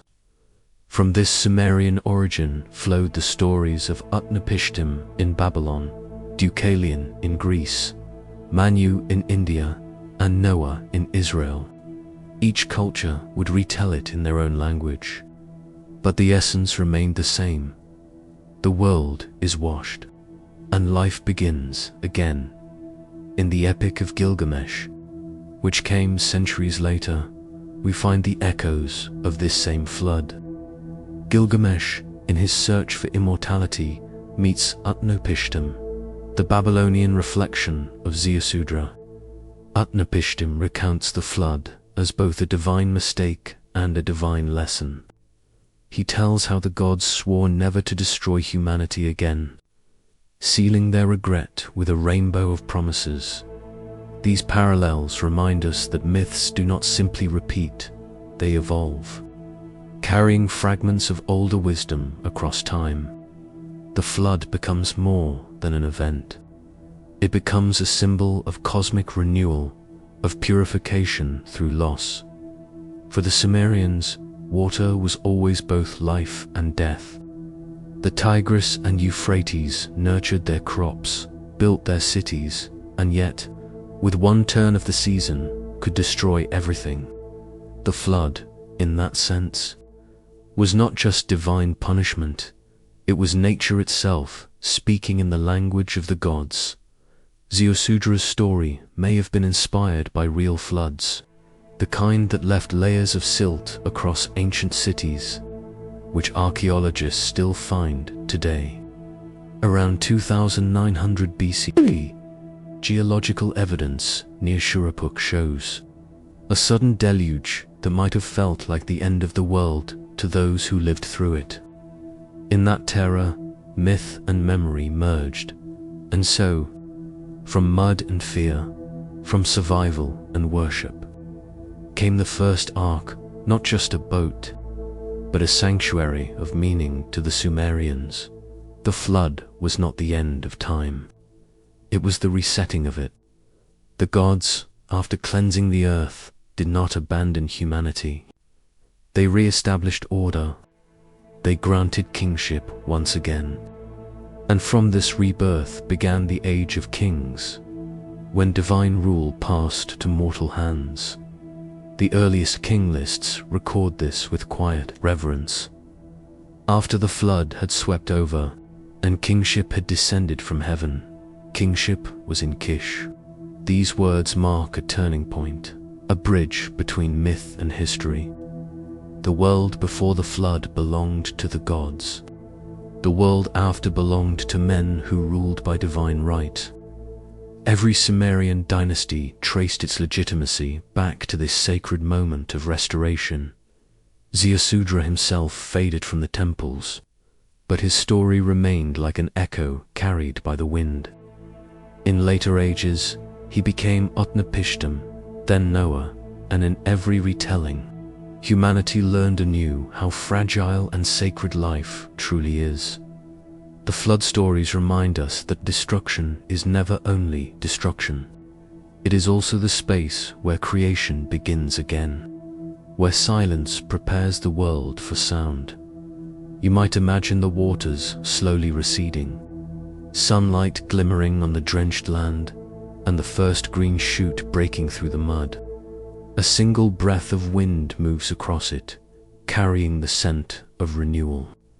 The gods, watching, know that their world is alive once more, and perhaps that is the quiet wisdom within every flood myth, that even in the greatest ruin, something eternal waits to rise. For Ziusudra, it was life unending. For the gods, it was understanding. And for the world, it was a second dawn, calm, fragile, and sacred. When the waters recede, the Age of Kings begins to rise. And in that dawn, humanity learns to remember. Chapter 10. The first cities and the gods of order. They rose from the plains like living monuments. Uruk, your Lagash, names that shimmer through the dust of ages, once spoken with reverence, now whispered as echoes of the dawn of civilization. These were not mere clusters of dwellings or fortresses of men. They were constellations upon the earth, radiant centers of divine order, each orbiting around its temple, each pulsing with the breath of gods and kings. In these cities, humanity took its first step away from the wilderness and into the architecture of the sacred dot. At the heart of every city stood the temple, not just a place of prayer, but the very axis of life. It was called the Egal, the Great House, or Ikor, the Mountain House. The Sumerians believed these temples were more than structures. They were living bodies, the dwelling places of divine essence. The temple marked where heaven touched the earth. Its foundation stones were set in clay that once bore the footprints of gods. Its summit, the ziggurats, stretched skyward, a layered ascent that mirrored the cosmic mountain. The bridge between realms.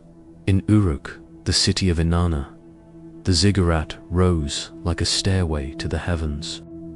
Priests climbed its steep sides with offerings of grain, beer, and incense, believing each step brought them closer to the divine. From its summit, one could see the patchwork of irrigated fields, canals glinting under the sun, signs of human mastery guided by sacred law. Below, the people labored not for kings alone, but for the gods who ruled through them. Each city belonged to a deity. Uruk to Inanna, Nippur to Enlil, Eridu to Enki, the boundary between divine and mortal. Rule was thin, perhaps non-existent. The birth of the city was the birth of order, before the temples and their walls. Humanity wandered with the rivers and seasons, But with settlement came boundaries. The land was measured, taxed, irrigated. Crops were counted. Offerings were recorded. And all was done in the name of divine justice.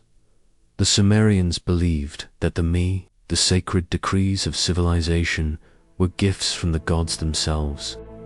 These were not moral commandments, but cosmic patterns. The me governed everything. Kingship, craftsmanship, music, love, even deceit. They were the blueprint of divine order made, visible through human society. To live within the city was to live within the body of the divine. Its laws reflected heaven's rhythm. Its punishments, the restoration of cosmic balance. Every field tilled, every brick laid, every prayer offered, all formed part of a grand, sacred choreography, yet beneath the hum of order, another rhythm began to stir. In the quiet of the ziggurats' shadow, ambition took root. Kings who once ruled as servants of the gods began to dream of ruling as gods. The temples, once the heart of harmony, became seats of power. Offerings were no longer enough. Tribute was demanded. Uruk's mighty walls, said to be built by Gilgamesh himself, rose not only for protection but for pride. The divine order that had unified heaven and earth began to harden into hierarchy. Priests held secrets.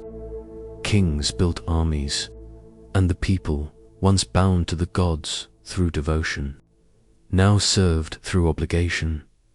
It is in this moment, in the tension between faith and ambition, that civilization truly began. Still, the ancient Sumerians saw their cities as reflections of the heavens. They imagined the sky filled with divine cities. Enlil's Nipper, Enki's, Eridu, Inanna's, radiant Uruk, mirrored in the dust and clay below. Each city on earth was a shadow of its celestial counterpart. When they built according to the heavens. The ziggurats aligned with stars. The gates faced the rising of the sun. Even the dimensions of temples echoed the cycles of the moon. To live in these cities was to participate in the order of the cosmos itself, to walk through streets designed as prayers in brick and stone at night. When oil lamps flickered along the temple terraces, the city glowed like a constellation reborn upon the earth. In that light, one might imagine the gods walking again among their people. But as cities grew, their distances widened. Trade routes stretched like veins across the desert, carrying goods, stories, and rivalries. Each city claimed divine favor, each priesthood its authority. Where once there had been sacred unity, there now emerged sacred competition. The gods of order had birthed the cities, yet in their shadows, the seeds of conflict began to sprout. Was this too part of the divine design? Did Enlil and Inanna, in granting civilization, foresee that order would one day give rise to ambition, that divine law would one day be wielded for mortal power? The tablets do not say. They only tell us that the first cities rose, flourished, and fell. That kings built temples to touch the sky, and that time, patient and silent, reclaimed them grain by grain. Today, only their foundations remain silent beneath the sand. But if one stands upon those ancient ruins at dusk, when the air grows still and the last light touches the ziggurat's edge, it is said that you can almost hear it again, the hum of the sacred city, the rhythm of order, the whisper of ambition. And perhaps, in that silence, you may wonder, was civilization humanity's ascent toward the divine, or the gods' long descent into the affairs of men? Chapter 11, Gilgamesh and the Search for Immortality, the silent dusk of ancient Mesopotamia. Beneath the weight of stone temples and the whisper of river reeds, a single story began to echo across time. It was carved not merely in clay, but in the fragile consciousness of humanity itself. The story of Gilgamesh, the man who could not bear to die. He was 2/3 divine, 1/3 mortal, a king forged between the heavens and the earth. His city, Uruk, rose like a gleaming crown upon the plains of Sumer, its walls tall enough to touch the breath of the gods. Inside those walls, Gilgamesh ruled with the might of a storm and the arrogance of one who believed he was beyond the grasp of decay. Yet the story that would define him was not about conquest or empire. It was about the oldest question humankind has ever asked: why must we die? At first, Gilgamesh lived as all kings do, building monuments, taking what pleased him, believing his name would endure beyond dust. But the gods, as they often do, tempered his pride with companionship. They sent Enkidu, a man of the wild, to challenge him. Enkidu was shaped from clay, molded by the gods to humble the king. Yet when they met, neither conquered the other. Instead, they became inseparable to halves of a single soul. Together, they faced beasts and gods. They slew Humbaba, guardian of the cedar forest, and defied the bull of heaven itself. But victory has its cost. When they returned to Uruk, the gods had already decided one of them must die. Enkidu fell ill, cursed by the heavens for their defiance. His death came slowly, painfully, the body weakening, the breath fading, the voice dimming until silence swallowed all. For the first time, Gilgamesh looked upon death not as a word, but as a presence. It entered his palace and refused to leave, and so began his descent, a king walking barefoot through deserts and shadows, searching for a way to escape the fate of all flesh. His journey took him to the edge of the world, where the mountains kissed the horizon and the waters of death lapped at the shore. He wandered through forests and storms, through lands where the sun never rose, chasing the faint promise of life unending. Along the way, he met the tavern keeper of the gods, a woman who watched over the path to eternity. When Gilgamesh begged her for the secret of immortality, she spoke gently, as if to a lost child, "You will never find the life you seek, Gilgamesh." When the gods created man, they kept immortality for themselves. Instead, eat, drink, love, and find joy in the day that is yours. But Gilgamesh, blinded by grief, pressed on. He crossed the waters of death with trembling hands and met Utnapishtim, the only mortal ever granted eternal life. Utnapishtim told him of a great flood, sent by the gods to destroy humankind. Only he and his wife survived, guided by divine mercy, carried to the farthest shore. In reward, they were made immortal. But even this man, who had lived for ages beyond count, spoke to Gilgamesh with sorrow. "Why do you seek what cannot be found?" he asked. "The gods give life, and they take it away. That is their order. The immortal are not joyful, they are merely unending." Still, Gilgamesh pleaded. Out of pity, Utnapishtim revealed one final chance, a plant that grew beneath the sea, said to restore youth. The king dove into the deep, grasped it with bleeding hands, and for a moment believed he had conquered death itself. But as he rested on his journey home, a serpent crept from the sand and stole the plant away. The secret was gone. Immortality had slipped again beyond the reach of man. Defeated, Gilgamesh returned to Uruk. He climbed his city's mighty walls and looked out over the land, the same walls he once built to prove his glory. And in their enduring stone, he saw what he could not achieve in flesh. The walls would stand after he was gone. His people would speak his name long after his bones had turned to dust. In that moment, he understood. Immortality does not live in the body, nor in the silence of heaven.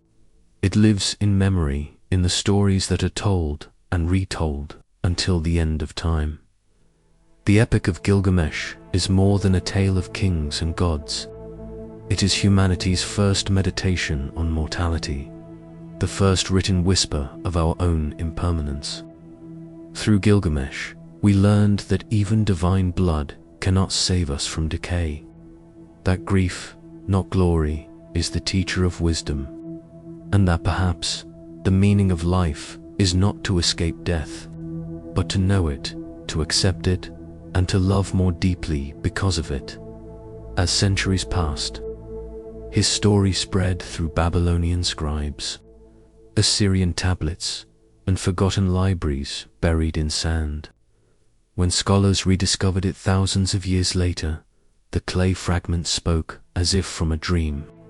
Their cracked symbols carried the same human longing we still feel today. Gilgamesh's voice, preserved by chants, rose once more, a voice asking, "What becomes of us when we die?" Perhaps the gods never meant for us to know. Perhaps they only wished us to wonder. And so, Gilgamesh sleeps, not in endless life, but in endless remembrance. His journey ends, as all journeys must, in silence. Yet through that silence, his name endures, echoing softly across the corridors of time, because in the end, it was never the secret of immortality that mattered.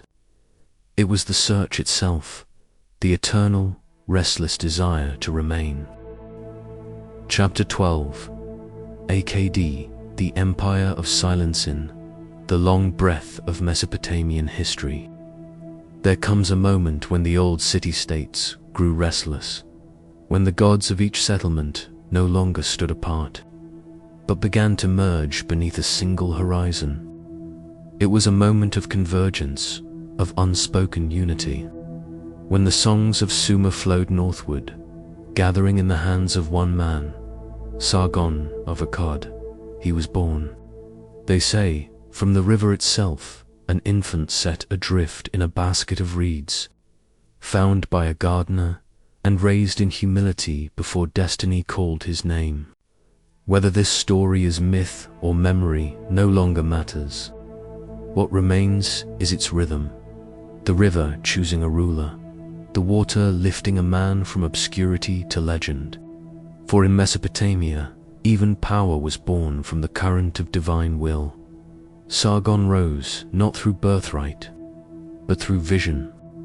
He united the scattered cities of Sumer, Uruk, Lagash, under a new banner, one that spoke of strength beyond borders.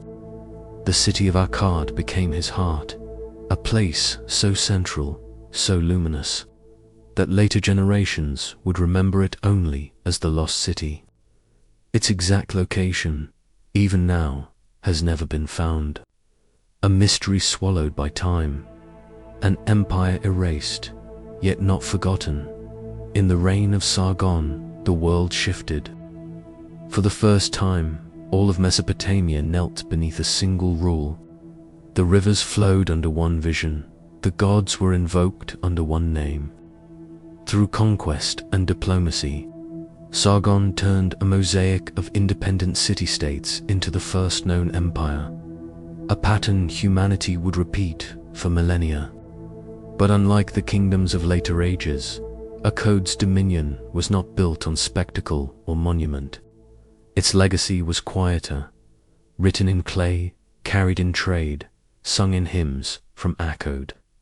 Messengers traveled vast distances, carrying goods, words, and prayers.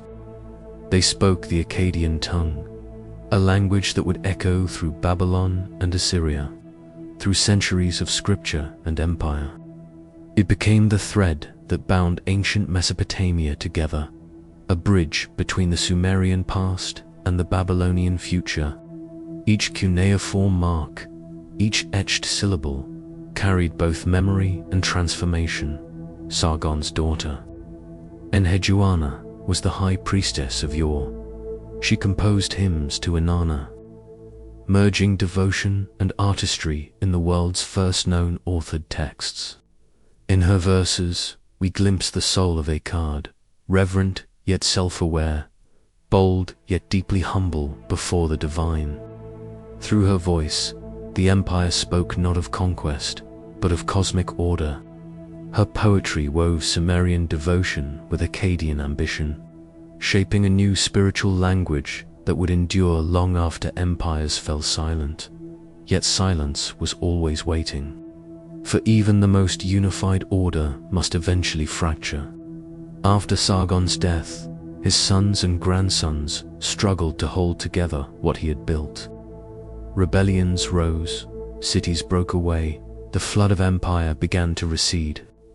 And from the mountains, new threats descended, the Gutians tribes who moved like shadows through the valleys, erasing what they could not understand.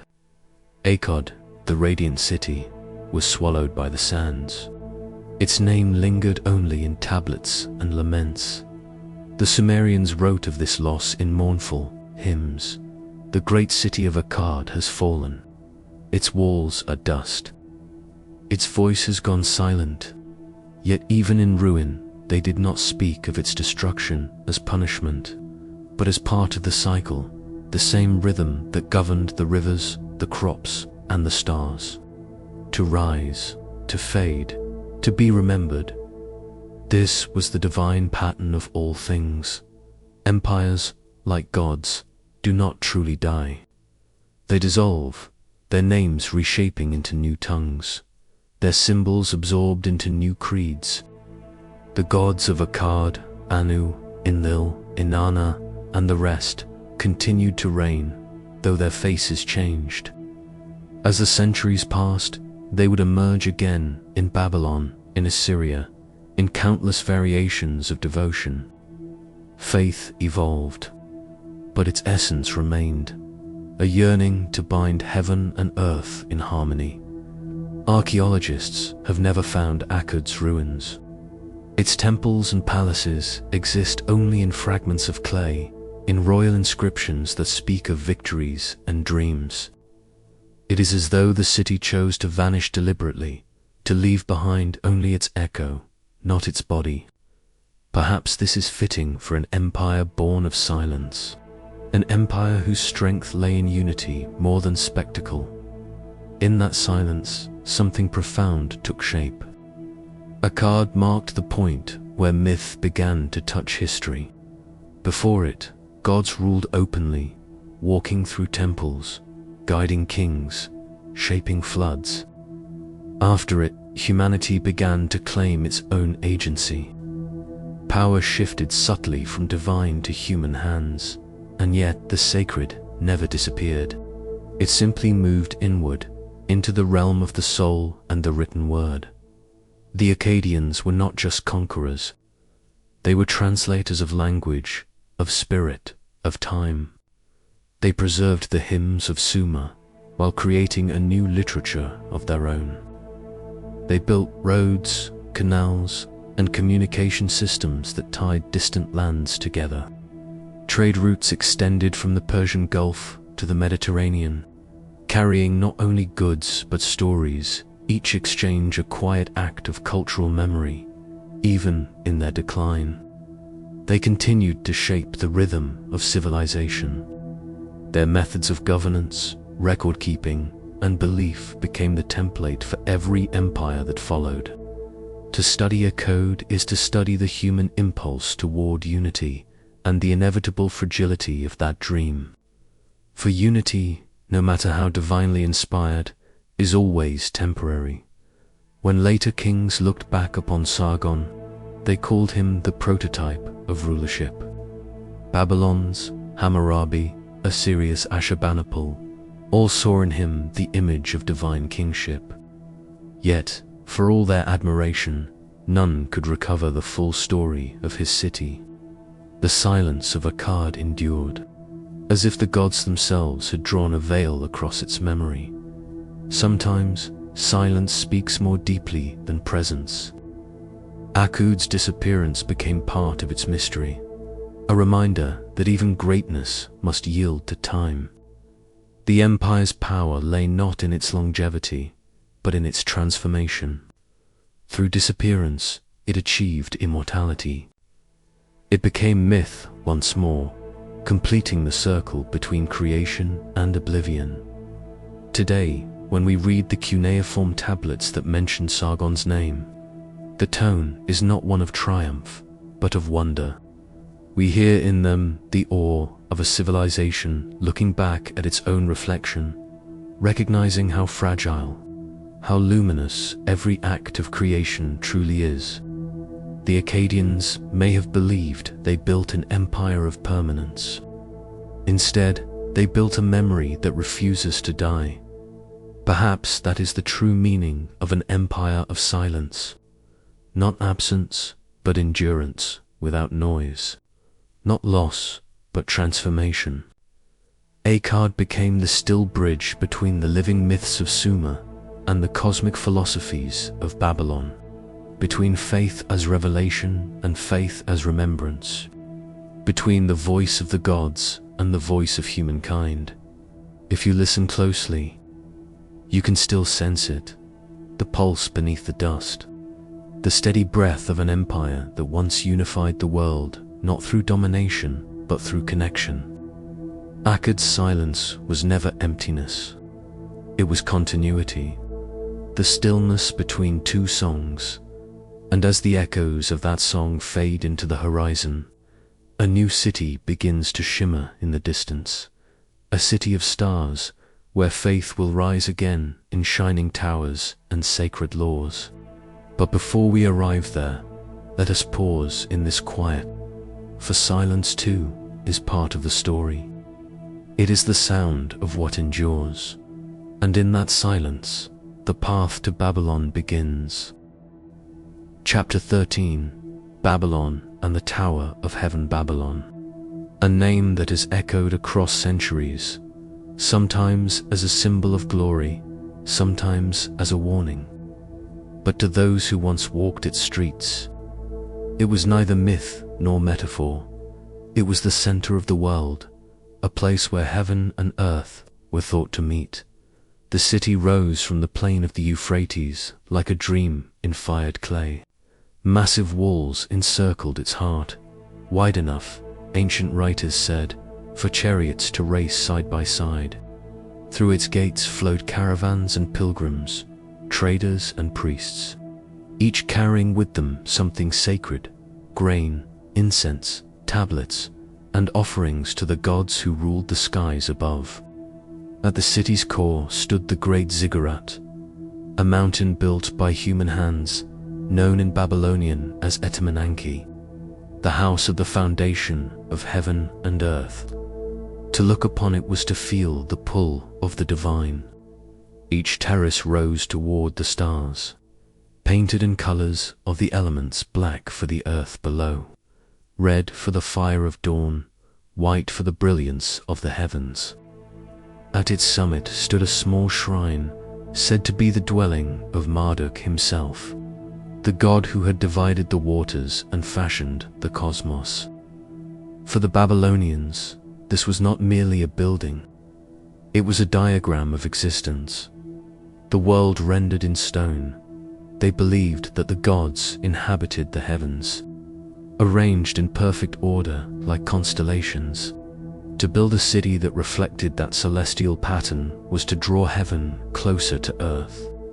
And so Babylon was designed as a mirror of the cosmos. Its avenues followed the courses of the stars. Its festivals marked the rhythm of the planets. Its temples echoed the order of the sky. This was not arrogance, as later stories would claim.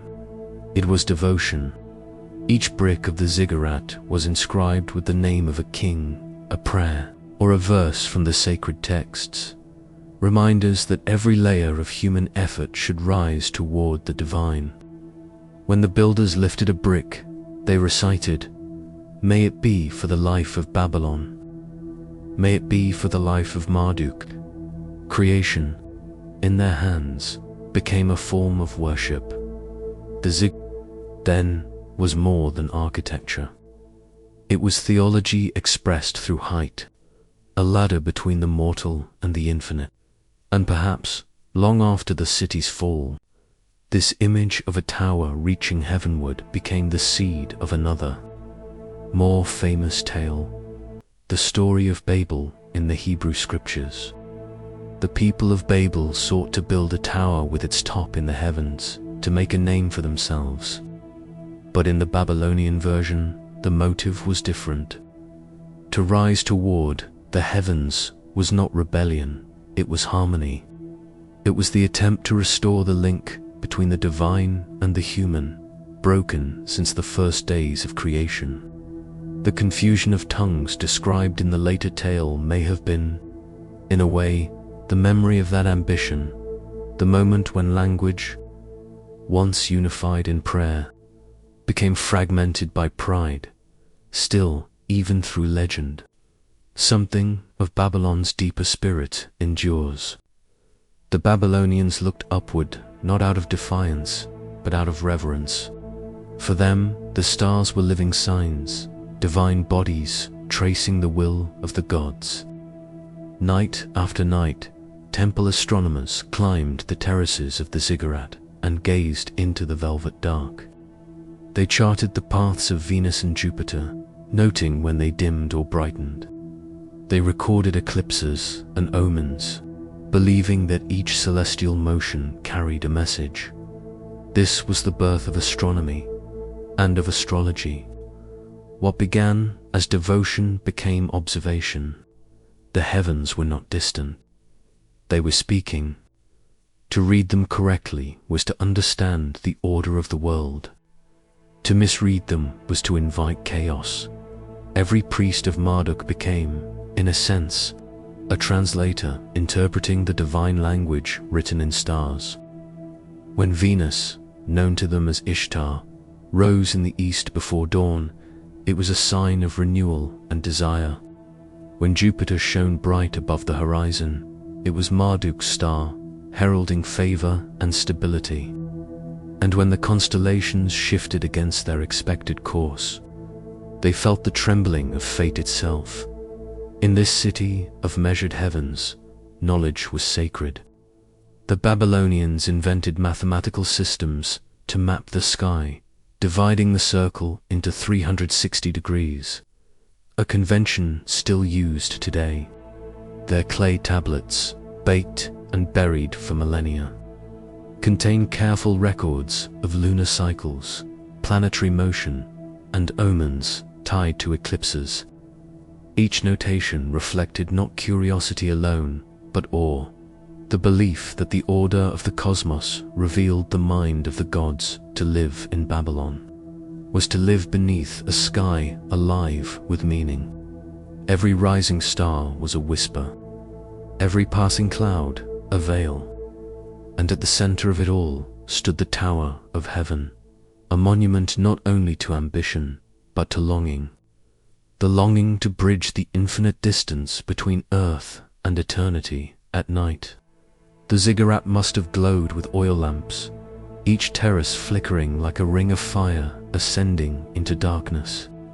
Priests moved in silence, offering incense, ringing bronze bells that sang softly into the night. Below them, the city murmured, merchants closing their stalls, families lighting small lamps in their homes, the slow hum of a civilization built on the conviction that heaven was near. And above it all, Marduk's star burned bright, steady in its course. To the Babylonians, Marduk was not simply the ruler of gods. He was the keeper of cosmic balance. It was he who had split the waters of chaos, who had given names to the winds and stars. In his temple, the Isagila rituals reenacted his victory over Tiamat, the dragon of the deep. Through these rites, priests renewed the order of creation each year. They believed that, without this remembrance, the boundaries between heaven and earth might dissolve once more. Thus, Babylon was not only a city, It was a living symbol of that fragile harmony. Its beauty lay in its symmetry, the alignment of temples with stars, the reflection of the moon upon the river, the steady pulse of its sacred calendar. Every act of building, every gesture of worship, was part of a larger architecture, the architecture of meaning itself. But even as Babylon rose toward the sky, it remained shadowed by its own paradox. The same desire that built the tower could also bring it down. The longing to reach heaven can become the temptation to control it. And so, across centuries, Babylon became a mirror, reflecting both human aspiration and human overreach. A place where devotion and pride were separated only by a breath in later ages.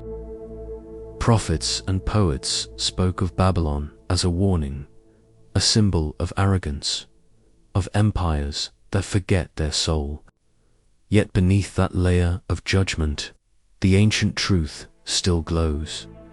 Babylon was humanity's first great attempt to live in conscious harmony with the cosmos, to turn architecture into prayer and science into faith, to make the heavens visible on earth when the winds sweep across the ruins today. Through the broken bricks of Enki, it is easy to imagine what once stood there, the steps rising toward the stars, the chants carried upward through the night, the people who looked up from the plains and saw a temple that seemed to touch eternity. Perhaps that is what the builders of Babylon truly sought, not to climb into heaven, but to remind heaven of us, to send through stone and fire a message across the dark, that humanity, though small and fleeting, still remembers the pattern of the stars. And maybe that is why, even now, when we look up at the night sky, the same constellations the Babylonians once named, we still feel the same quiet pull, the same question, older than any city: where does heaven end and where do we begin? Chapter 14, Marduk, the Lord of Destiny, the long shadow of Sumer's fading gods. A new name began to rise from the plains of Mesopotamia: Marduk. His story was not born in stillness, but in the roar of creation itself. Out of chaos, he emerged, radiant, fierce, and destined to rule not only Babylon but the entire order of heaven and earth. The world that birthed Marduk was one of transition. The Sumerian city-states had fallen, their temples half silent, their gods fragmented into memory. Empires had come and gone like the tides of the Euphrates. But Babylon, once a modest settlement by the river's bend, began to grow, its walls higher, its faith stronger, its ambitions vast.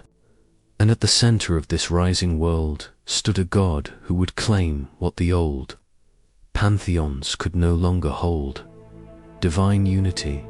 Marduk's earliest form was humble, a local deity of healing, sunlight, and magic. Yet as Babylon ascended, so too did its god.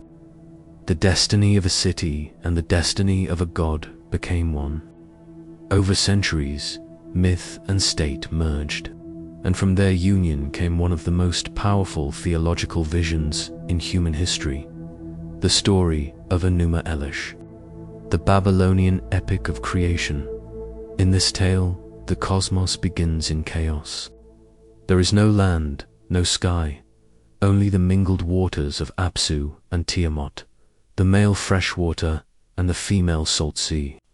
From their union came the first gods, but soon their offspring disturbed the primeval calm. Their voices, their movements, their light, all angered the ancient mother, Tiamat. In her fury, she rose against her own children, summoning monsters and storm beasts to restore silence to the world. The gods trembled before her. None dared to face the serpent of the deep, until Marduk stepped forward. In the assembly of the gods, Marduk offered his courage for a price: sovereignty. If he were to defeat Tiamat, the gods must grant him kingship over all creation. They agreed, and the young god armed himself for battle. His weapons were not merely of war, but of order: the winds, the net, the bow of lightning. The clash between Marduk and Tiamat was not a mortal battle. It was the drama of existence itself. The storm god faced the mother of all waters. He cast his net, filled it with gales, and split her open with an arrow. From her immense body, he shaped the cosmos. Her ribs became the vault of the sky, her lower half the earth. The Tigris and Euphrates flowed from her eyes. Mountains rose from her spine. Creation, in this myth, was born not of harmony, but of struggle. The world was carved from chaos, and order emerged from the body of what once was wild and eternal. With victory, Marduk became the ruler of all gods. The winds bent to him, the stars obeyed him, and time itself began its measured course. He established the constellations, set the sun and moon on their paths, and gave every being, divine or mortal, its proper name and place. The law of the cosmos was now written in his word. Marduk's ascension was more than myth. It was theology turned into empire. Babylonian priests recited Enuma Elish each new year during the festival of Akitu, reenacting creation itself. In the ritual, the king of Babylon humbled himself before the statue of Marduk, confessing his unworthiness and receiving, once more, the god's blessing to rule. In this sacred drama, political order mirrored cosmic order. The king's throne reflected Marduk's throne in heaven. For the Babylonians, divine kingship was not human vanity. It was participation in the divine pattern. To govern justly was to sustain the structure of the universe. To fail was to invite chaos back from the deep. Thus, Marduk became the lord of destiny, Bel, the master of decrees. His authority extended across heaven, earth, and the underworld. His word shaped the courses of stars, the fate of nations, and the hearts of men. And yet, his rule was not tyrannical. Like the calm after storm, his law was both gentle and absolute, a harmony restored after the turbulence of creation. In the temples of Babylon, the great ziggurat rose, Enki, the house that is the foundation of heaven and earth. It was said to be the dwelling place of Marduk, a bridge between mortal ground and celestial order. From its summit, priests watched the heavens, mapping the motions of stars that were seen as Marduk's living decrees written in light. Worship of Marduk was an act of participation in creation itself. Every prayer, every offering, every recitation of Enuma Elish renewed the world's order. It reminded the people that their city stood not merely by brick and labor, but by divine pattern sustained by the victory of light over chaos, of structure over the storm. And yet, there was always a subtle fear. If Marduk's law upheld the world, what would happen if his worship faltered? What if Babylon fell silent? In time, that silence came. Empires rose upon Babylon's strength: Assyrians, Persians, Greeks, and each carried fragments of Marduk's myth into their own. He became Bel, then Zeus, Belus, then faded into the background of shifting pantheons. His temples were plundered, his priests dispersed. Even the ziggurat of Enki, the fabled Tower of Babel, fell into ruin, buried beneath the dust of time. But the story of Marduk did not vanish. It transformed. The pattern of his myth, chaos defeated by divine order, echoed across civilizations. It reappeared in the Hebrew Genesis, where God divides the waters above and below. It whispered in the Greek tale of Zeus overthrowing the Titans. It resonated in the Persian struggle between Ahura Mazda and Ahriman. Light and shadow, Marduk's legacy was not bound to Babylon alone. It became the archetype of creation through conquest, the belief that existence itself is born from conflict resolved. That order must be maintained by vigilance, and that peace, though precious, is never eternal. Yet beyond conquest and theology, Marduk's story holds a quieter truth. It speaks of transformation, of chaos turned to creation, of fear turned to form. The serpent of the deep is not destroyed, but reshaped. Her body becomes the foundation of the world. In that, the myth suggests that even within destruction lies the seed of life, that the forces we fear most may one day become the ground upon which we build. Perhaps this is why the Babylonians saw their god not merely as a warrior, but as a restorer, one who brought unity where there had been division. Through Marduk, the scattered pantheons of Mesopotamia found their center. Through him, heaven and earth spoke the same language, and yet all unity fades. The ziggurats crumble, the tablets break, the songs of priests fall silent. The order once sustained by devotion returns, slowly, to the stillness of the deep dot today. When we read the clay tablets of Enuma Elish, the cuneiform lines cracked by centuries of silence, we hear echoes of that ancient assembly once more. The fear of chaos, the triumph of order, the solemn weight of destiny.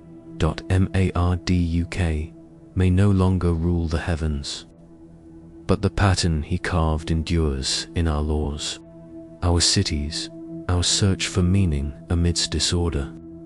His myth is not forgotten. It is retold in every act of creation that rises from the unknown, and somewhere, beneath the layers of time, his voice still whispers through the dust of Babylon calm, sovereign and eternal, that all things, even chaos, have their place in the order of the divine. Chapter 15. The decline of the old gods. There comes a silence in every age of belief, a moment when the prayers that once filled the air begin to thin, when the fires in the temples burn lower, when the names of the gods are spoken less and less, until they drift into memory. In Mesopotamia, that silence came slowly. For thousands of years, the gods of Sumer and Enlil, Inanna, Enki, Ninhursag, Utu, and their countless kin had ruled the rhythm of daily life. They were the heartbeat of the rivers, the voice of the storm, the breath in the clay of humankind. Cities were built in their honor, calendars set by their festivals, and every act, from harvest to birth to judgment, unfolded beneath their gaze. But no empire is eternal, and no pantheon remains unchallenged. The first tremors of change began not with disbelief, but with conquest, as Akud rose under Sargon in the 24th century BCE.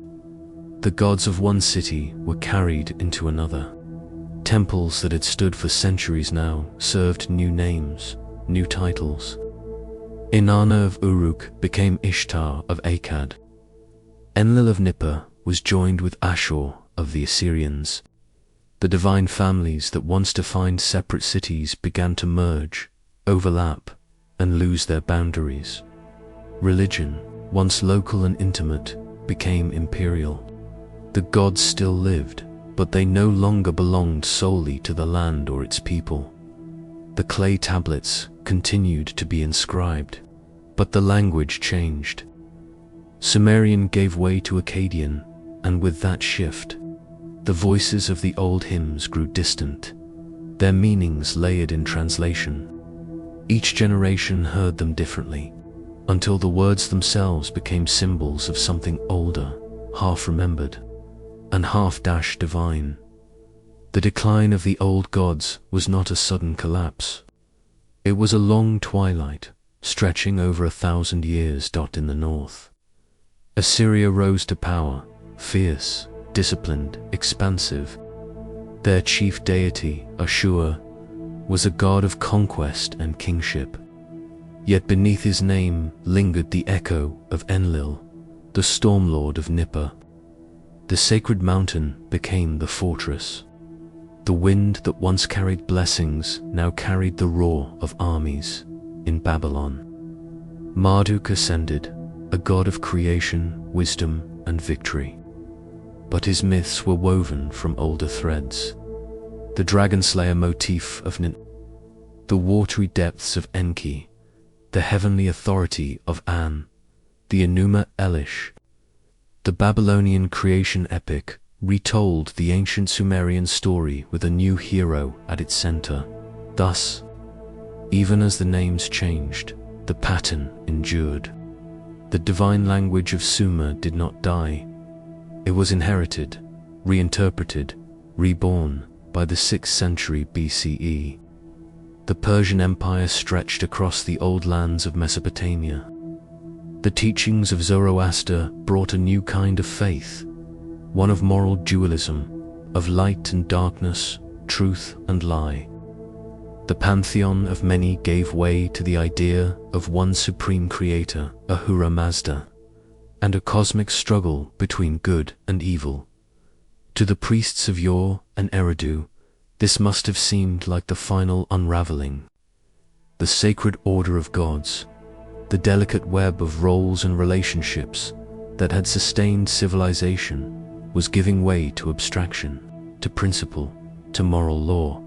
And yet, even in the new faith, the old forms remained. The sacred fire of Zoroastrianism, tended in eternal flame, echoed the ancient temple hearths of Sumer. The divine hierarchy, archangels and Yazatus, reflected the older ranks of deities and spirits, and beneath the ethics of light and darkness still flowed the ancient rhythm of fertility, death, and renewal. The gods were not erased. They were translated. By the time the Greeks arrived under Alexander, the great ziggurats were ruins. Sand drifted through the courtyards where incense once burned.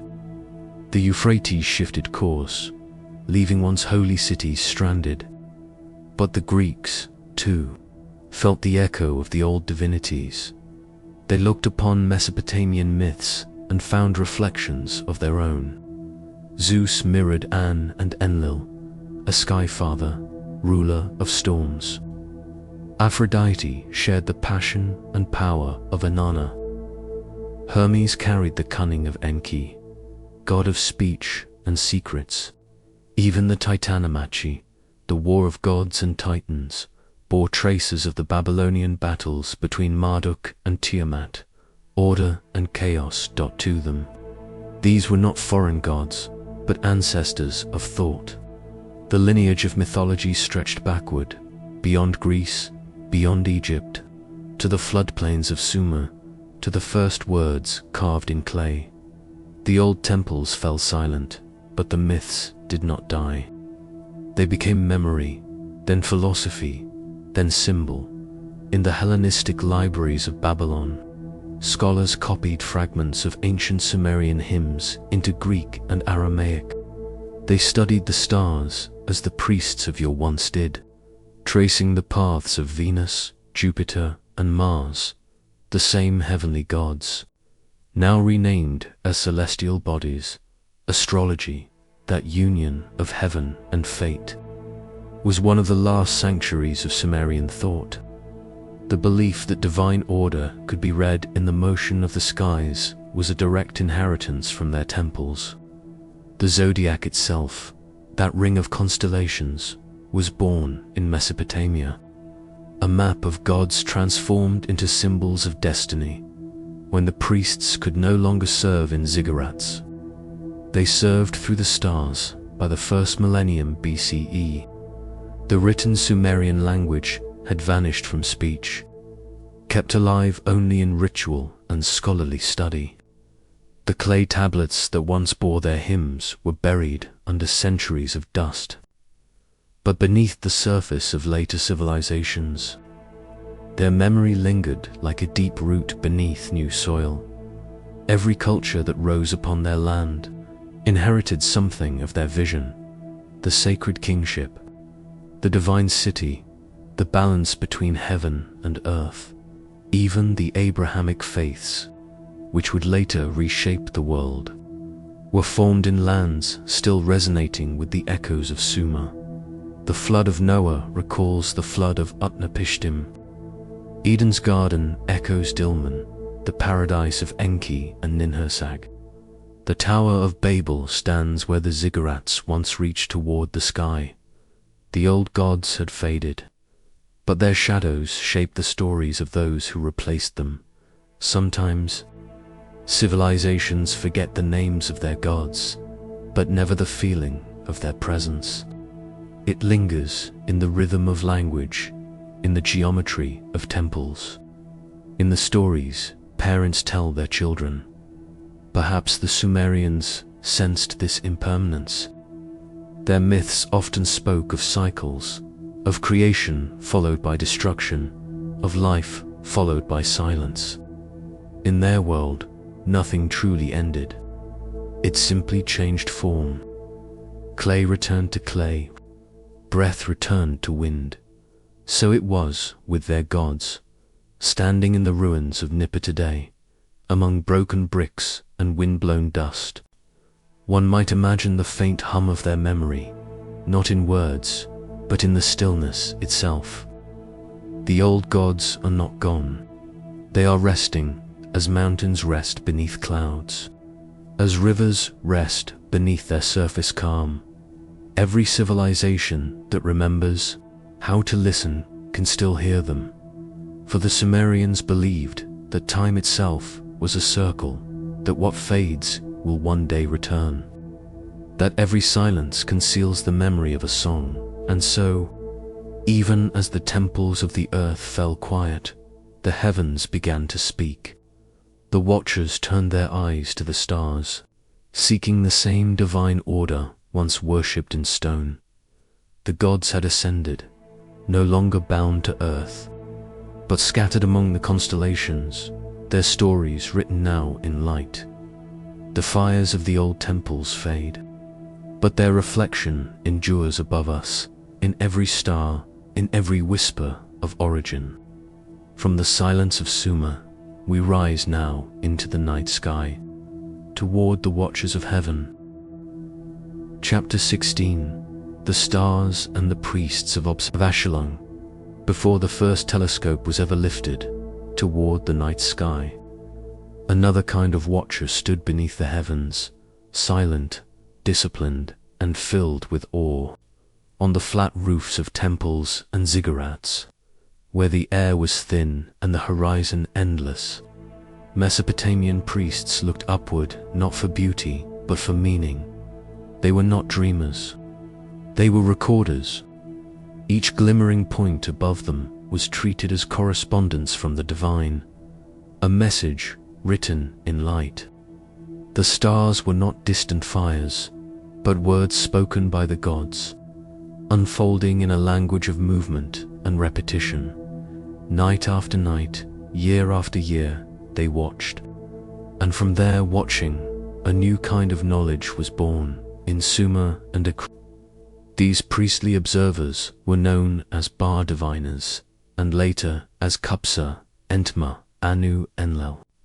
Scribes of the heavens, they climbed the great temple towers to stand closer to the realm of the sky gods.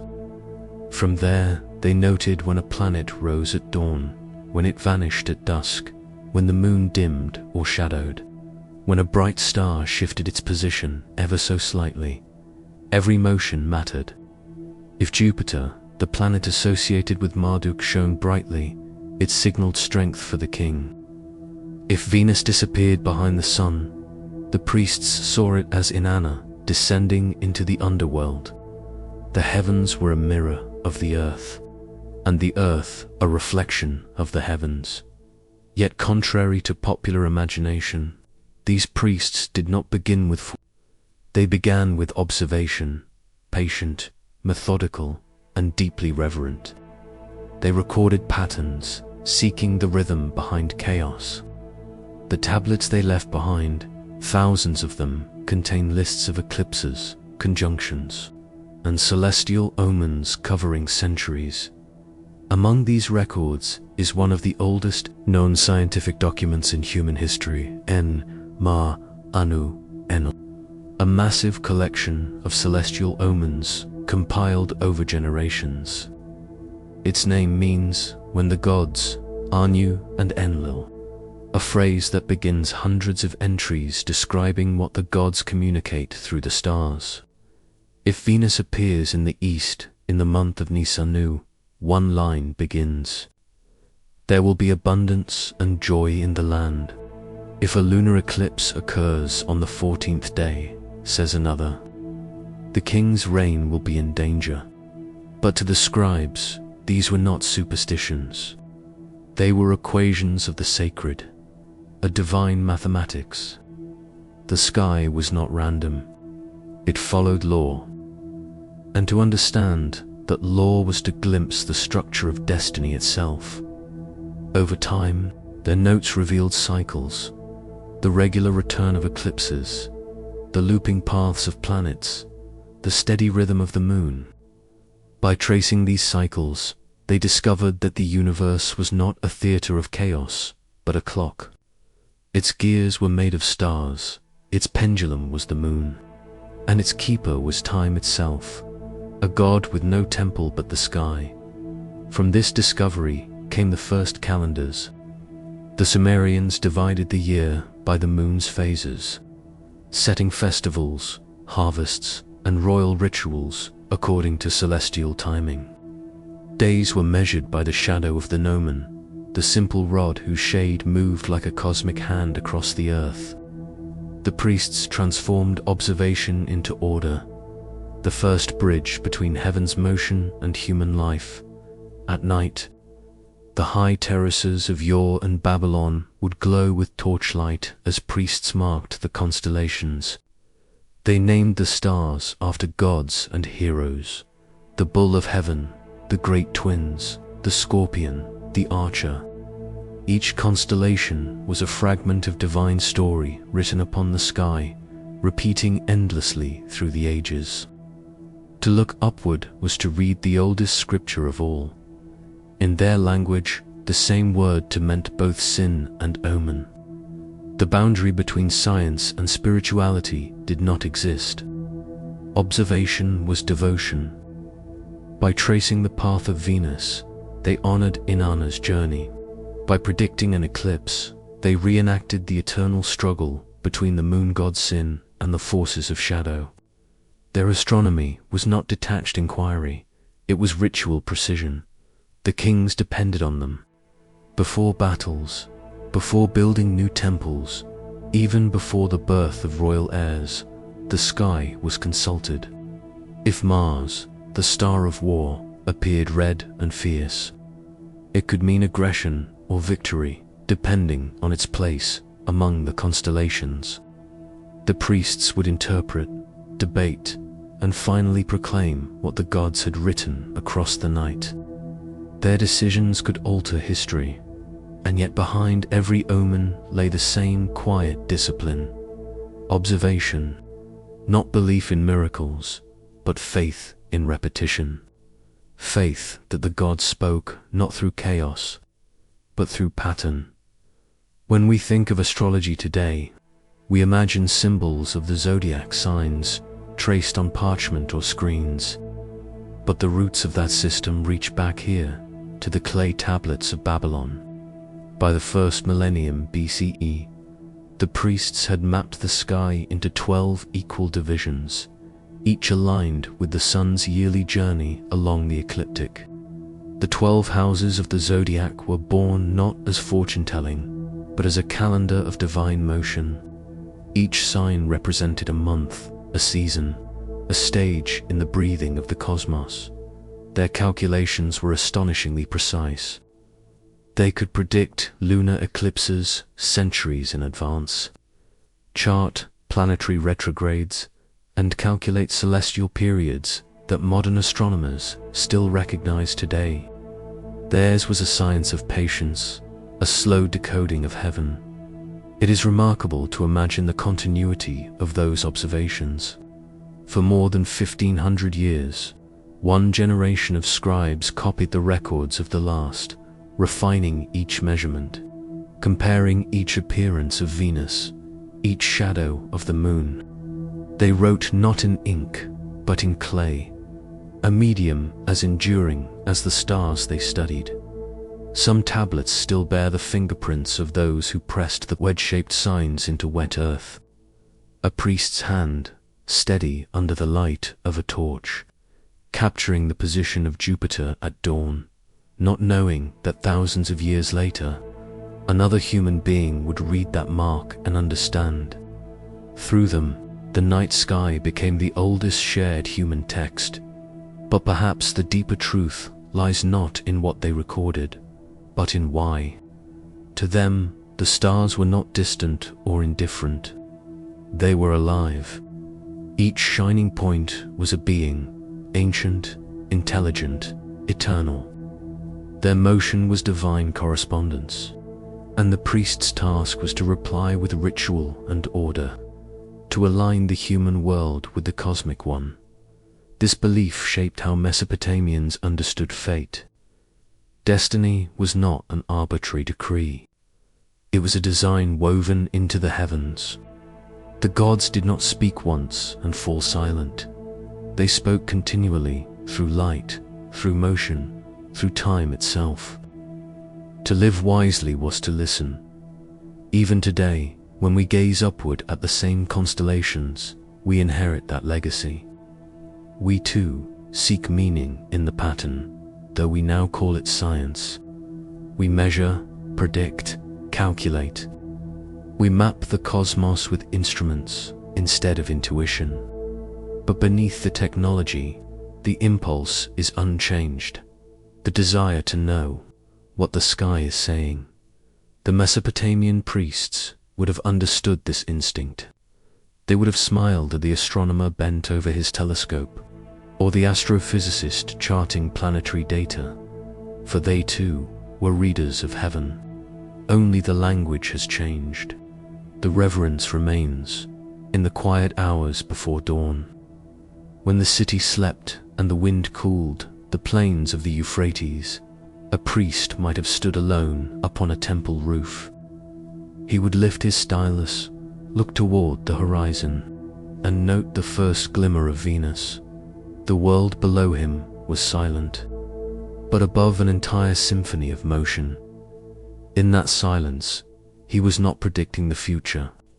He was listening to the present, to the eternal dialogue between earth and sky, and perhaps, as he wrote the position of the stars into clay, he felt what we still feel when we look upward, that the universe is not empty, that there is order in its vastness, and that somewhere within that order lies the rhythm of our own fate, a pattern written in light, waiting patiently to be understood.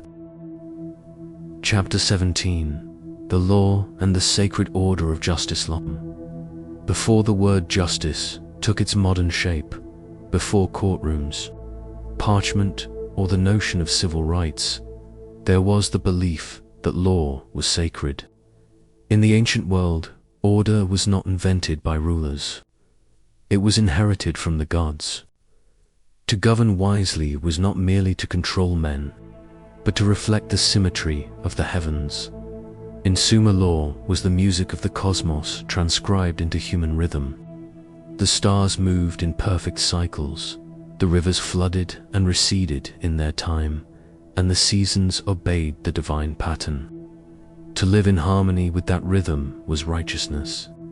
To break from it was sin, not because it offended authority, but because it disturbed balance. When King Hammurabi of Babylon rose to power around 1750 BC, He inherited this older view of justice as sacred alignment. The Code of Hammurabi, often hailed as the world's first great legal text, was more than a collection of rules. It was a theology of order, a statement that law itself was divine geometry. At the top of his famous stele, carved in black diorite and still standing after nearly 4,000 years, Hammurabi is shown receiving the rod and ring symbols of authority directly from Shamash, the sun god and lord of justice. The message was unmistakable. The king did not invent the law.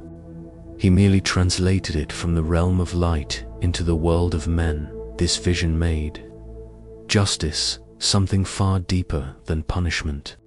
Each decree, whether about property, trade, or family, was intended to preserve the cosmic equilibrium between heaven and earth. Every sentence aimed to restore balance, to repair the symmetry that wrongdoing had disturbed. The stele itself was not only read but revered. It stood in temples, open for all to see, carved in clear Akkadian script, so that even the common citizen could sense that law was not a secret held by elites, but an extension of divine truth. It was the written echo of divine speech. Hammurabi's preface to the code reveals this devotion. I am Hammurabi, the shepherd chosen by Enlil, the one who brings light to the land, who establishes truth and righteousness to destroy the wicked and the evil. In these words, the king does not speak as a conqueror. He speaks as an instrument of cosmic harmony, a mediator between the realm of gods and the dust of men. When we read the code today, it can appear severe. The famous phrase, an eye for an eye, seems to echo vengeance. But in its own age, it was a radical restraint, a formula for measured balance. No more, no less. Each punishment mirrored the crime so that equilibrium, not cruelty, would prevail. In this balance lay the moral mathematics of the universe. The laws addressed merchants and masons, slaves and nobles, healers and thieves. They detailed wages, contracts, dowries, and debts. But beneath every practical clause was the same spiritual conviction that justice was divine. Proportioned that this belief linked human society to celestial order, the same principles that governed the paths of stars were believed to govern the conduct of kings. To violate justice was not merely to wrong a person, it was to disrupt the harmony of creation itself. The priests of Babylon understood this deeply. When they recited oaths or pronounced verdicts, they invoked the gods as witnesses. The outcome of a case was not simply a human decision. It was a reflection of the will of the divine. Temples often functioned as courts, and judgments were delivered beneath sacred emblems: the sun of Shamash, the scales, the tablet, and the stylus reminders that truth was a divine. Language written through human hands, even the process of oath-taking, carried spiritual weight. A person who swore falsely did not merely lie, they unbalanced the cosmos. Truth was not moral preference, it was alignment with divine reality.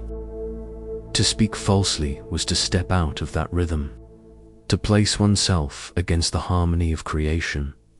The law's sacredness extended beyond kings and priests. It reached into the hearth, the family, the private moments of daily life. Contracts of marriage and inheritance, responsibilities between parent and child, even the care of animals, all fell under the same moral geometry. Justice was not confined to the throne.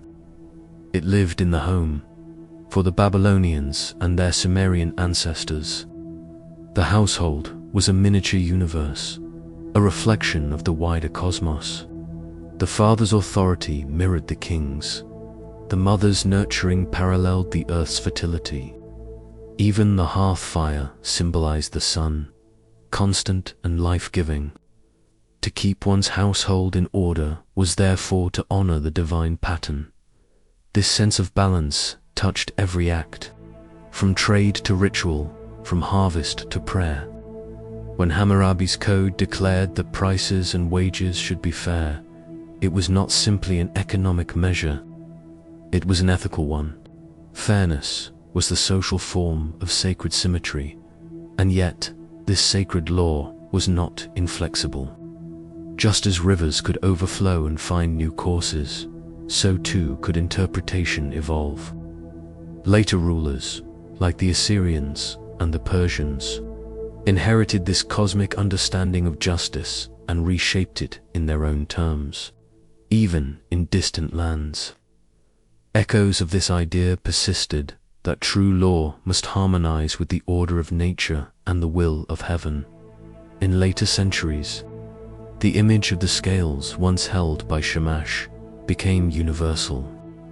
Egypt placed it in the hands of Mat, who weighed the hearts of the dead.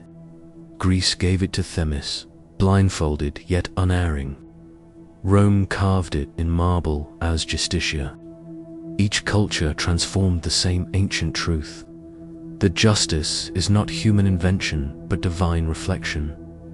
The Babylonians would not have separated morality from cosmology. For them, ethics was astronomy of the soul, a discipline to keep one's inner orbit aligned. The righteous person moved in rhythm with the gods. The unjust one drifted into darkness, like a star losing its course. And so, when a judgment was passed, it was more than social correction. It was restoration, a return to equilibrium. The temple court was not merely a place of law, but a ritual of renewal, where disorder was transformed back into harmony. In the cool silence of a Babylonian dawn, a priest might step into the courtyard of the temple of Shamash. The first rays of sunlight would strike the stele, illuminating the carved image of the king before the god. In that moment, light and law became one. The golden rays touched stone, and stone bore the words of justice, bridging heaven and earth through the act of inscription. Such was the ancient understanding of justice, not as control, not as fear, but as sacred balance. Even today, the echoes of that belief remain.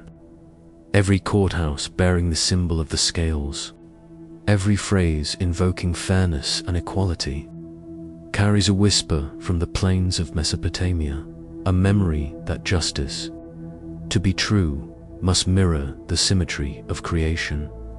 And when balance is broken, whether by pride or cruelty or indifference, the same old question still returns, quiet and persistent. Can there ever be peace among men until there is harmony within the divine order they reflect? Chapter 18, The Sacred Hearth and the Spirit of Homin, the Grand Narratives of Gods and Kings. The temple and palace often claimed the stage, yet for most people in ancient Mesopotamia, the center of the sacred was much closer, within the walls of their own home. Here, in the quiet rhythm of daily life, the divine was not distant or abstract. It flickered gently in the oil lamp, glowed in the hearth's flame, and lingered in the soft murmur of prayer before sleep. Every Mesopotamian household was a small cosmos, a world in miniature that reflected the order of the heavens. The home was more than shelter. It was a living structure of balance and reverence. Each doorway marked a threshold between safety and the wild unknown. Each roof guarded the family beneath as the sky dome guarded the earth. And at the center, often beside the hearth, rested the household altar, the heart of devotion and gratitude. On this small platform of clay or stone, idols stood watch, figures of protective spirits, ancestors, or household gods. These were not grand sculptures like those that filled the temple halls. They were modest in form, personal in presence, shaped by hand, passed through generations, and touched by daily life. A figurine of clay might represent a guardian deity such as Lamassu or Pazuzu, or a local household spirit whose name was known only to the family who honored it. In these humble forms, the divine took up residence among the living to the Mesopotamians. Divinity was not confined to the grand pantheon of Anu, Enlil, and Inanna. The gods were vast, yes, but their essence flowed into smaller vessels, into guardian spirits, into ritual acts, into the breath of daily existence. Just as the great gods maintained cosmic order, the household spirits maintained domestic harmony. They protected the storehouse from theft, the roof from collapse, and the family from illness. They were intermediaries between human fragility and divine vastness, bridges of unseen care. Each day began with small offerings, a pinch of flour, a drop of oil, a whispered prayer for peace. These gestures, repeated across generations, formed a rhythm of gratitude. To give thanks was to renew connection, to affirm that the home's peace was not self-made, but shared with the unseen. And in return, it was believed that the spirits of the hearth blessed the food, warmed the heart, and kept the household in balance. The hearth itself held deep symbolic power. It was the living fire, both practical and sacred. Its flame provided warmth, cooked food, and illuminated darkness. To keep it burning was to sustain the pulse of the household. When the fire dimmed, families rekindled it with care, as though breathing life back into a guardian spirit.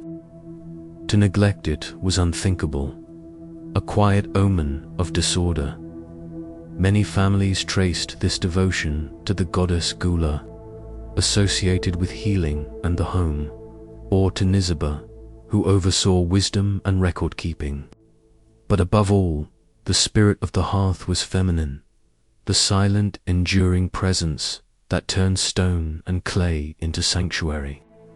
The mother of the house was its priestess, tending the sacred fire, offering bread, and invoking well-being for her kin. Through her daily rituals, the cosmic order was mirrored in miniature, as if each home were a small reflection of the universe, held in steady harmony. Even architecture spoke of reverence. Homes were built around central courtyards, where sunlight and air mingled freely, a design both practical and symbolic. The open space allowed the invisible to enter, light, breeze, and blessing. Walls were thick, enclosing warmth. Thresholds were narrow, guarding from intrusion. Clay tablets found in ruins describe incantations placed beneath doorways, written prayers to drive away spirits of disease and misfortune. The home was thus both fortress and temple, a sacred boundary between order and chaos. At night, when lamps were dimmed and silence settled, the sense of sanctity deepened. Sleep itself was considered a sacred passage. As the body rested, the soul was believed to wander, descending softly into the world of dreams, where gods and spirits could speak. Dreams were not idle illusions. They were messages, glimpses of the hidden order beneath waking life. To dream was to commune. And so, before lying down, a person might whisper a brief prayer for peaceful sleep and safe return, a plea for the soul's gentle journey through the unseen realms. The rhythm of domestic ritual bound people not just to their gods, but to one another. When families gathered for meals, they did so not only out of hunger, but out of shared devotion. Bread was broken as an offering and as sustenance. Oil was poured for both nourishment and blessing. Each act of daily life, Cooking, sweeping, resting carried quiet echoes of the divine order. The home was not separate from the temple. It was its reflection in human scale. Anthropologists often describe Mesopotamian religion as embedded. It did not divide the sacred from the ordinary, nor faith from function. To live was to worship. To maintain the household was to uphold the fabric of creation. And so, even the humblest family, far from the ziggurats and city walls, played a part in sustaining the cosmos through simple reverence. Over time, these practices became so ingrained that they outlasted the gods themselves.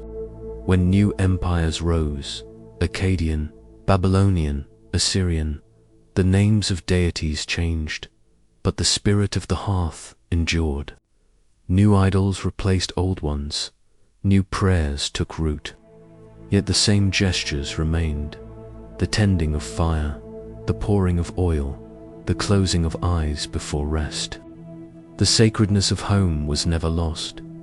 It is striking to think that amid all the grandeur of ancient civilization, the laws of kings, the conquests, the temples of stone, what endured most were these small rituals of care. They reveal something universal, the human longing to anchor divinity in the intimate, to feel that the vast cosmos has a hearth of its own. If one listens quietly enough, perhaps even now, the echo remains, the crackle of a fire, the steady breath of those at rest, the soft murmur of gratitude for safety, warmth, and continuity. These too are prayers, older than scripture, quieter than temples, yet just as sacred. For every home, in its stillness, is a mirror of the heavens, and within its flame, the ancient promise endures that the divine does not dwell only above us, but also here in the quiet glow of the hearth, and in the peace that gathers when day fades into night. Chapter 19: Spirits, Demons, and the Invisible Realm. When the sun slipped below the horizon in ancient Mesopotamia, the world did not simply fall into night, it awakened into another kind of life. In the silence between breaths, unseen beings stirred. They moved through the darkness like wind through reeds, invisible, yet always present to the people of Sumer, Akkad, and Babylon. Existence was never limited to what the eye could see. Every sound, every illness, every shift in the air carried meaning. The universe was layered, the physical and the invisible, woven together in constant dialogue. The Mesopotamians did not imagine their spirits as wholly benevolent or wicked. They were elemental, older than human intention. They could bless or harm, depending on the order of things. Harmony with them was not achieved through domination, but through respect, ritual, and understanding. The Sumerian word for spirit was Gideon, a term that carried many shades of meaning.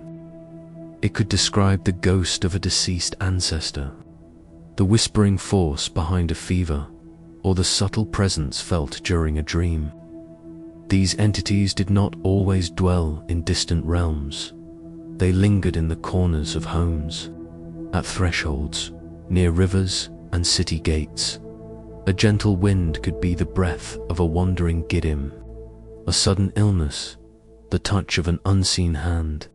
Yet even such misfortunes were not considered evil in a moral sense.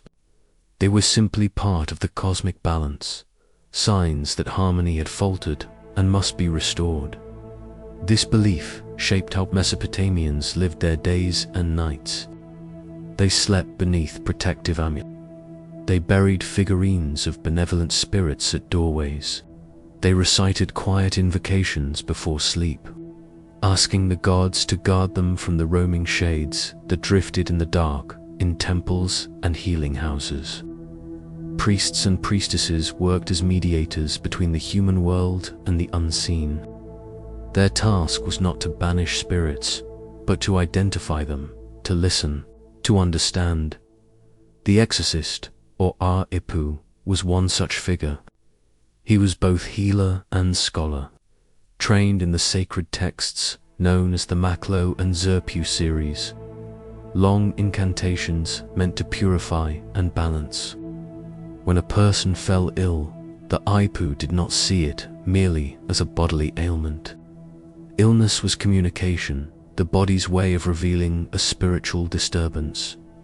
Through ritual words, incense, and symbolic gestures, the healer sought to realign the patient with the cosmic order. Water, particularly from the sacred Euphrates, was often used as a purifying medium, a living bridge between the earthly and divine.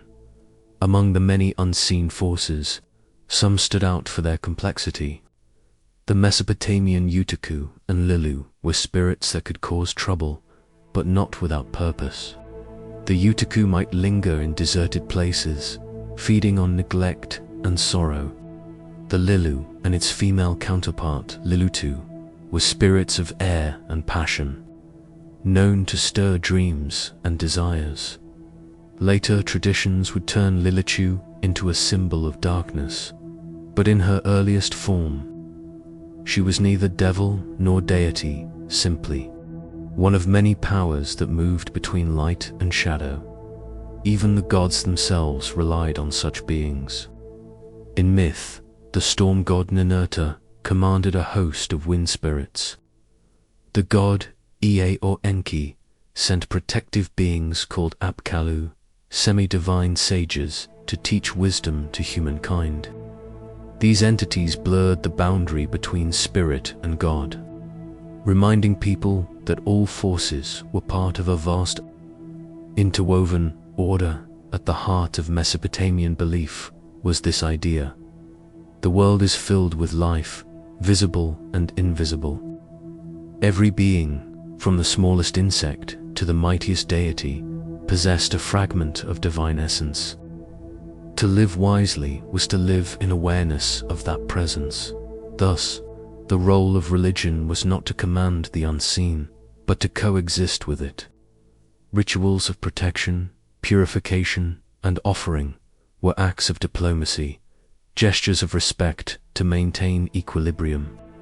The goal was not to drive away the spirits, but to restore balance when it wavered. Even nightmares held meaning. The Mesopotamians saw dreams as messages, sometimes from gods, sometimes from restless spirits. To dream was to cross the threshold between worlds. Priests, known as Baru, studied these dreams carefully, interpreting them as divine communications. A dream of water might foretell purification, a dream of dust, decay, and sometimes the gods themselves spoke in sleep, revealing secrets that could not be heard in waking life. To the modern mind, this may seem like superstition, but to the ancient Mesopotamians, it was an elegant logic. The invisible world was not an enemy to be feared, but a mirror of the visible one. When balance broke in one realm, it echoed in the other. They believed that peace came through attentiveness, through the quiet rituals that harmonized human life with the divine currents flowing around it. A bowl of water left at night, a whisper to the house spirit, a prayer at the threshold. Each small act carried cosmic weight in their clay tablets. Scribes preserved elaborate spells for protection, but also gentle charms for peace. Some invoked the moon god Sin to soothe troubled dreams. Others called upon friendly spirits to guard the sleeping child, or to purify the air of sorrow. Even death itself did not end this dialogue. The dead became part of the unseen community, influencing the living through dreams, blessings, and omens. To forget them was to disturb the balance, to invite wandering spirits to fill the void left by neglect. Among the most fascinating of these beliefs was the idea that knowledge itself could command the invisible. Words were sacred instruments, when spoken correctly, they carried divine vibration. The Ariepu would chant incantations with rhythmic precision, accompanied by gestures and offerings. These words were not spells in the modern sense. They were reminders to the universe, carefully phrased statements meant to restore alignment.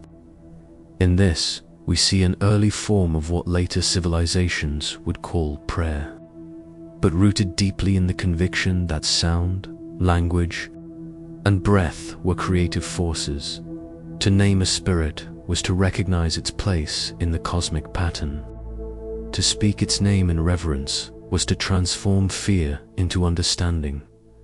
By night, the city would grow still. The lamps flickered behind mud brick walls, casting soft shadows that trembled like wings. In the quiet, the dreamers lay beneath the gaze of unseen watchers, the ancestors, the spirits of air, the gods of water and wind. It was in these hours that the boundaries thinned. Dreams carried visions of rivers flowing backward, of voices from beneath the earth, of stars that spoke in forgotten tongues. The dreamers were not afraid. They knew that such visions were part of the great conversation, the language of the unseen. When they woke, priests recorded their dreams on clay, preserving them as messages from the invisible realm. And through these fragile tablets, we can still glimpse how profoundly they believed that the divine world spoke, not in thunder or fire, but in whispers that drifted through the human heart. The Mesopotamians lived in a universe alive with presence. Every illness, every gust of wind, every dream was a thread connecting the mortal and the divine. They did not seek to conquer the spirits, for to do so would be to disrupt the harmony that sustained existence. Instead, they listened. They learned. They practiced the art of balance. Their world was not a battlefield of good and evil. It was a living network of energies, each demanding respect.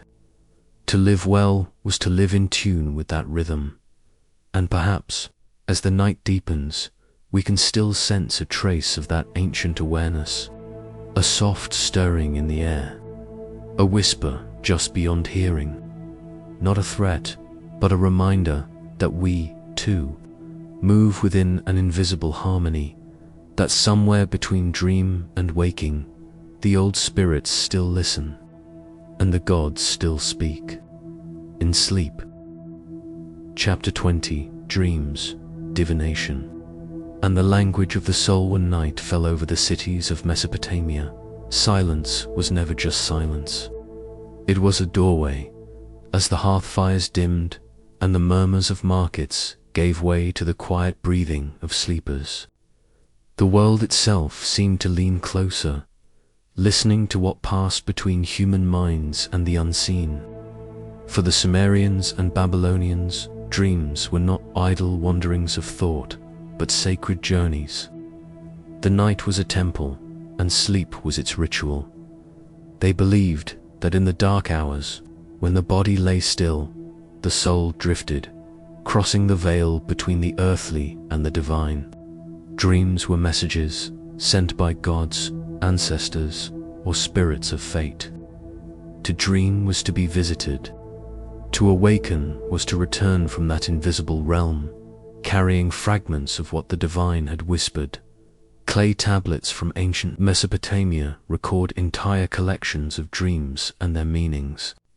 They are known today as the dream books, early manuals of divination, compiled by priests who served as intermediaries between mortals and gods.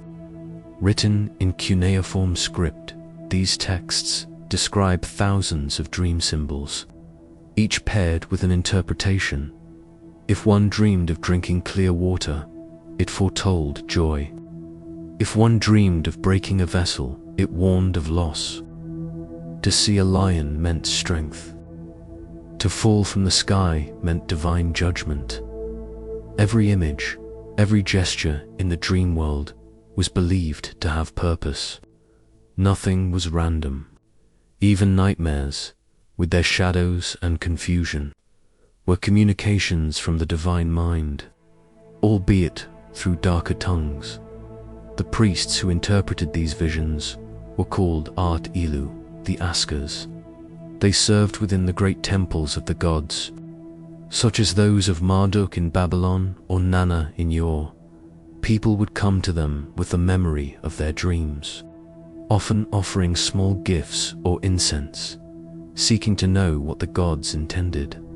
The priests listened carefully, asking questions, writing down the dream's details on soft clay.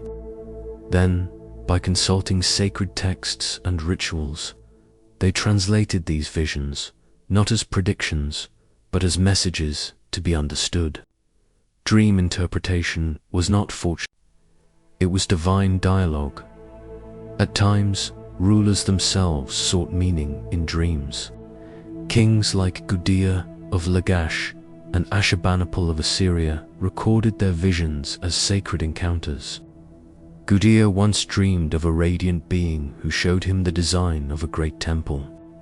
Upon waking, he built it exactly as revealed, believing the god Ninjasu had given him the blueprint in sleep to the Mesopotamians. Such dreams were not mere imagination, they were acts of revelation, as real as the sunrise.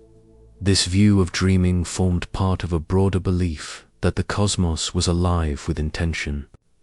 The gods did not speak only through thunder or omen, but also through the soft murmur of rest.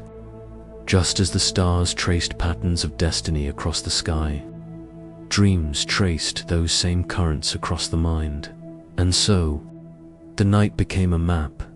In temples dedicated to healing and prophecy, people sometimes practiced dream incubation, sleeping within a sacred space, hoping for a divine vision. They would purify themselves, recite prayers, and lay upon the temple floor, waiting for the gods to visit them in sleep. Some sought cures for illness. Others sought answers to fate or forgiveness for guilt. The dream, in this sense, was both medicine and message. In the Epic of Gilgamesh, dreams appear as signposts along the hero's journey. Before his battles and quests, Gilgamesh dreams of falling stars, of mountains collapsing, of companions who shine like divine beings. His friend Enkidu, gifted with spiritual sight, interprets each dream, explaining how they reveal the path ahead. These dreams shape destiny, guiding the heroes as divine ramats, placed by unseen hands. Even the gods themselves were said to communicate through dream messengers. In Akkadian mythology, there is mention of the House of Dreams, a mysterious dwelling at the edge of the underworld. From its gates, dreams flowed upward, some through a portal of truth, others through a portal of deception. The challenge for mortals was learning to tell one from the other to dream, then was to enter a realm of uncertain light, neither pure truth nor pure illusion, but something between. And perhaps that is why the ancients approached dreams with reverence and caution alike. The human soul, they thought, was too fragile to receive divine knowledge directly while awake. In dreams, however, when the senses are hushed and the mind opens like water, the gods could speak more gently. Sleep was not an escape from life. It was a form of worship. Through dreams, people found comfort, warning, and meaning. The farmer might see a vision of rain and take heart. The mother might dream of her child in light and know that protection was near. The king might dream of a broken sword and delay a war. Each dream, whether simple or strange, was a ripple on the surface of a much deeper truth. Modern scholars sometimes call this the psychological awakening of early civilization, the recognition that meaning could come from within, from the inner world of thought and symbol. Yet for the Mesopotamians, there was no division between inner and outer. The soul and the cosmos were one fabric, woven together by divine threads. To dream was to feel those threads move. As dawn approached, the sleeper awoke slowly, carrying fragments of that nocturnal dialogue, an image, a sound, a phrase. The priests would remind them, remember it well, for dreams fade faster than breath. The Sumerians even had a word for that delicate moment when a dream slips away, a threshold where the world of gods and humans briefly touch before parting. It is a feeling we still know, the half-light before morning, when memory dissolves into silence. The strange certainty that something meaningful has been said, though the words are gone. For the ancients, that was the voice of the soul itself, speaking in symbols when speech could not reach. And perhaps, across thousands of years, that truth remains unchanged. When you close your eyes tonight, you too might drift upon those same invisible rivers, not to see the future, nor to escape the world, but to listen once more. For the quiet language that speaks from within, the dream fades softly into the quiet dawn of memory. Chapter 21 echoes in later faiths. The gods of Mesopotamia never truly died. They simply changed their names through shifting tongues and empires, through tablets turned to dust and temples swallowed by sand. Their essence endured, traveling silently through story, symbol, and prayer. The winds that once carried the hymns of Enki and Inanna now whispered their echoes across Canaan, across Egypt, across the Aegean Sea. Though the cities fell, the divine patterns they conceived remained. From the marshes of Eridu to the mountains of Judah, the old gods left traces, not as foreign intruders, but as ancestors of thought. Enki, the lord of the waters, the keeper of wisdom, became the prototype of the benevolent creator. In his wake came Ea, then a oneness, then in subtle forms. The idea of the God who orders chaos through knowledge, a theme that would echo even in Genesis, when divine speech shaped the formless deep, and Inanna, radiant, fierce, and complex, found new masks across the ages. She was Ishtar in Babylon, Astarte in Phoenicia, Aphrodite in Greece. Each form preserves something of her essence, love entwined with war, beauty inseparable from power, life and death held in one divine hand.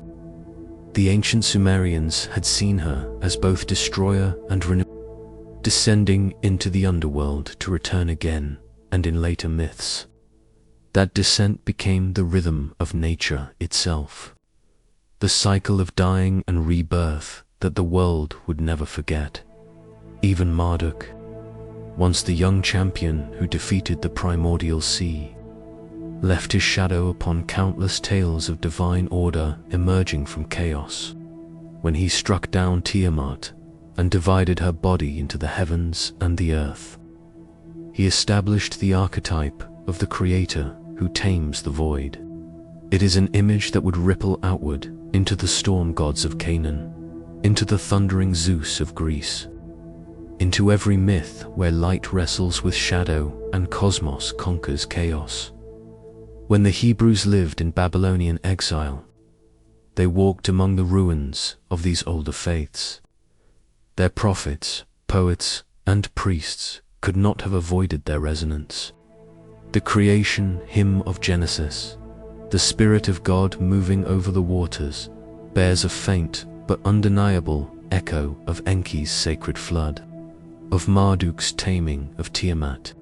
Even the story of Eden, where divine knowledge is forbidden to humankind, seems to reflect an older tension. That wisdom, once freely flowing from the god of water, became something guarded, dangerous, divine. The flood narrative, too, flows from Mesopotamia's ancient banks. Long before Noah, there was Utnapishtim, the survivor of Enlil's storm.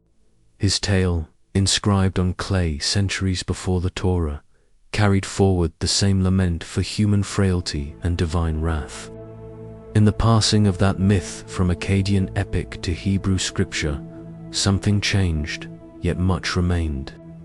The moral shifted, the theology refined, but the rhythm of destruction and mercy, of water and renewal, endured. Even the Tower of Babel, that emblem of pride and dispersion, stands as a distant reflection of the ziggurat, humanity's first attempt to bridge heaven and earth. The biblical story turned that ascent into a warning, but its roots lay deep in the same soil that birthed Uruk and Nippur, where humanity first looked upward and thought, "We can reach the gods." Across the sea, the echoes continued in Greece. The great pantheon rose, not in isolation, but in inheritance. The Olympians, for all their beauty, bore the fingerprints of the East. Zeus's thunder mirrored endless storms. Poseidon's domain, deep and shifting, carried Enki's old authority. Aphrodite, goddess of love and desire, walked in the footsteps of Inanna. And beneath them all, the shadow of Tiamat lingered, the serpent, the sea, the ever-living chaos that even the gods must face. The Greeks refined these stories, transforming divine archetypes into humanized personalities. Yet the bones of the myths remained Sumerian, the structure of cosmos, the logic of order and rebellion, the endless interplay between divine will and mortal ambition. In Egypt too, faint resonances can be traced, though filtered through their own sunlit theology. The sacred kingship of Mesopotamia, where the ruler was chosen by the gods to maintain me, found its reflection in the pharaoh's divine right to uphold Marot's truth, balance, cosmic order. To civilizations, distant yet kindred, both believing that the world must be governed not merely by strength, but by sacred harmony. As centuries passed, the polytheisms faded. Empires rose with new banners, new tongues, new gods, and yet, something ancient survived beneath it all.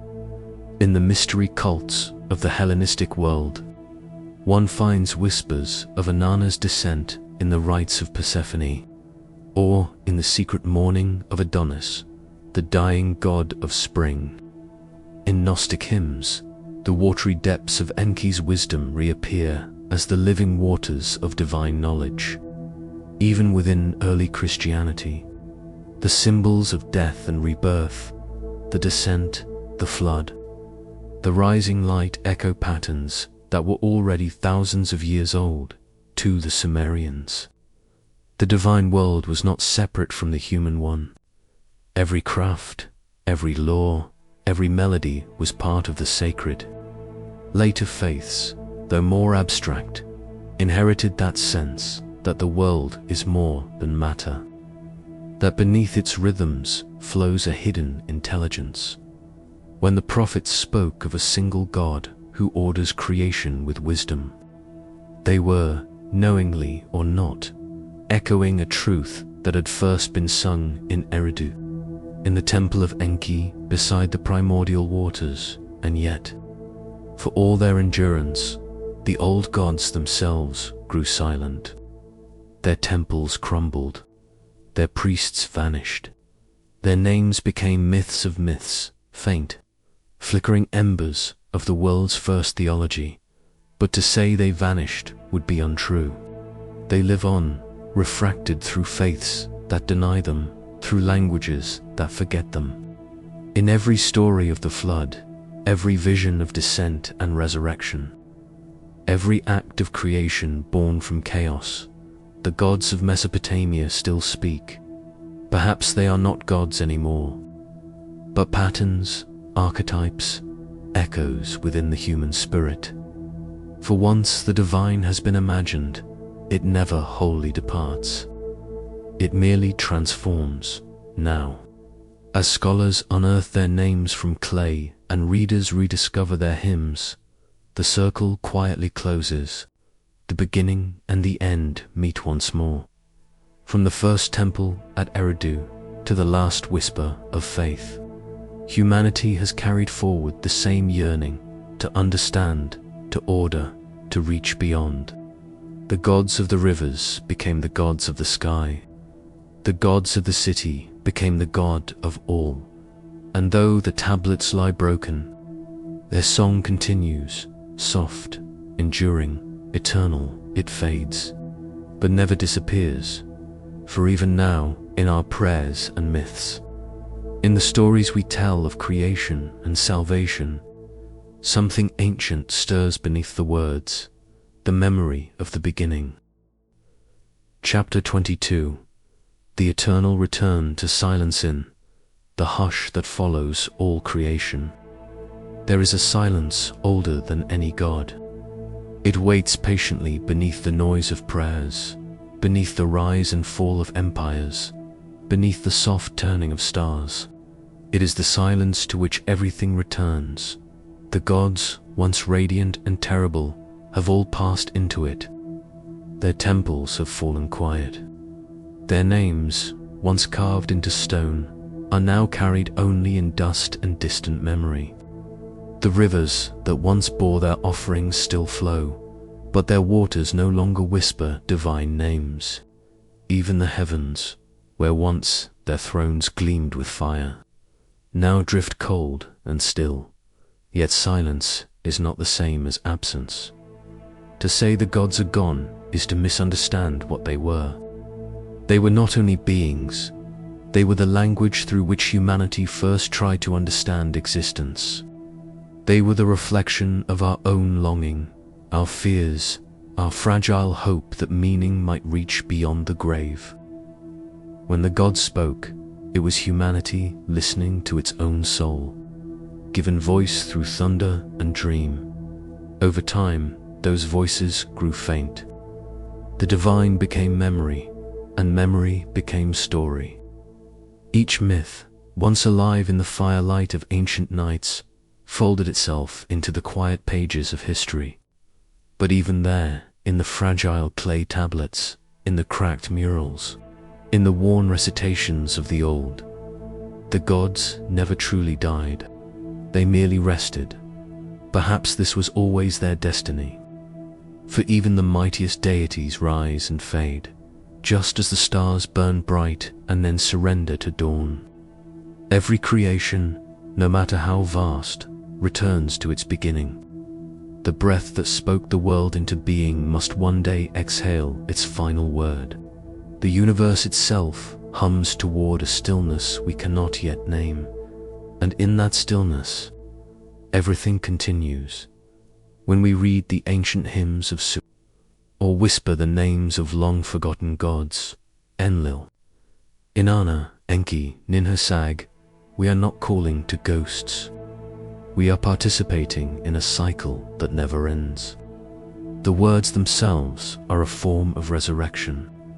Each retelling is a small act of creation, a spark struck against the darkness. This is the eternal return. The gods die, and we remember them. We forget, and they sleep. We remember again, and they awaken briefly through us. Humanity's oldest gift has always been its memory. It is how we rebuild what time dissolves. We carry the essence of divinity in our stories, our art, our yearning for something more than what is seen. Each myth, no matter how ancient or obscure, still stirs beneath the skin of our modern world, in the symbols we wear, the rituals we keep, the quiet reverence we feel when we look up at the night sky. And if you listen closely, even now, you can almost hear it, the faint pulse beneath the quiet, the echo of 1,000 gods breathing in the dark. They no longer ask for offerings, nor do they demand worship. Their temples are not built of stone anymore, but of thought and remembrance. They live where silence meets awareness, in that private, unspoken moment when you wonder what it all means. That is where they wait, and as you close your eyes, you too enter that same silence.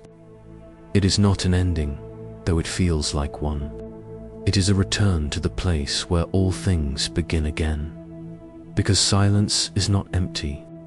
It is full of what once was, and what may yet be. Full of all that breathes without sound, gods, dreams, and the faint hum of eternity itself. The stories we have followed of creation and flood, of gods born and forgotten, of kings who sought eternity, all dissolve now into that stillness.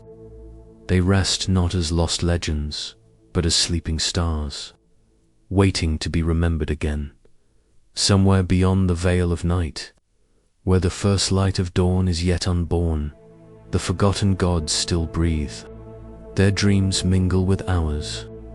Their silence folds around us like a soft and endless sea. And in that eternal quiet, everything once again begins.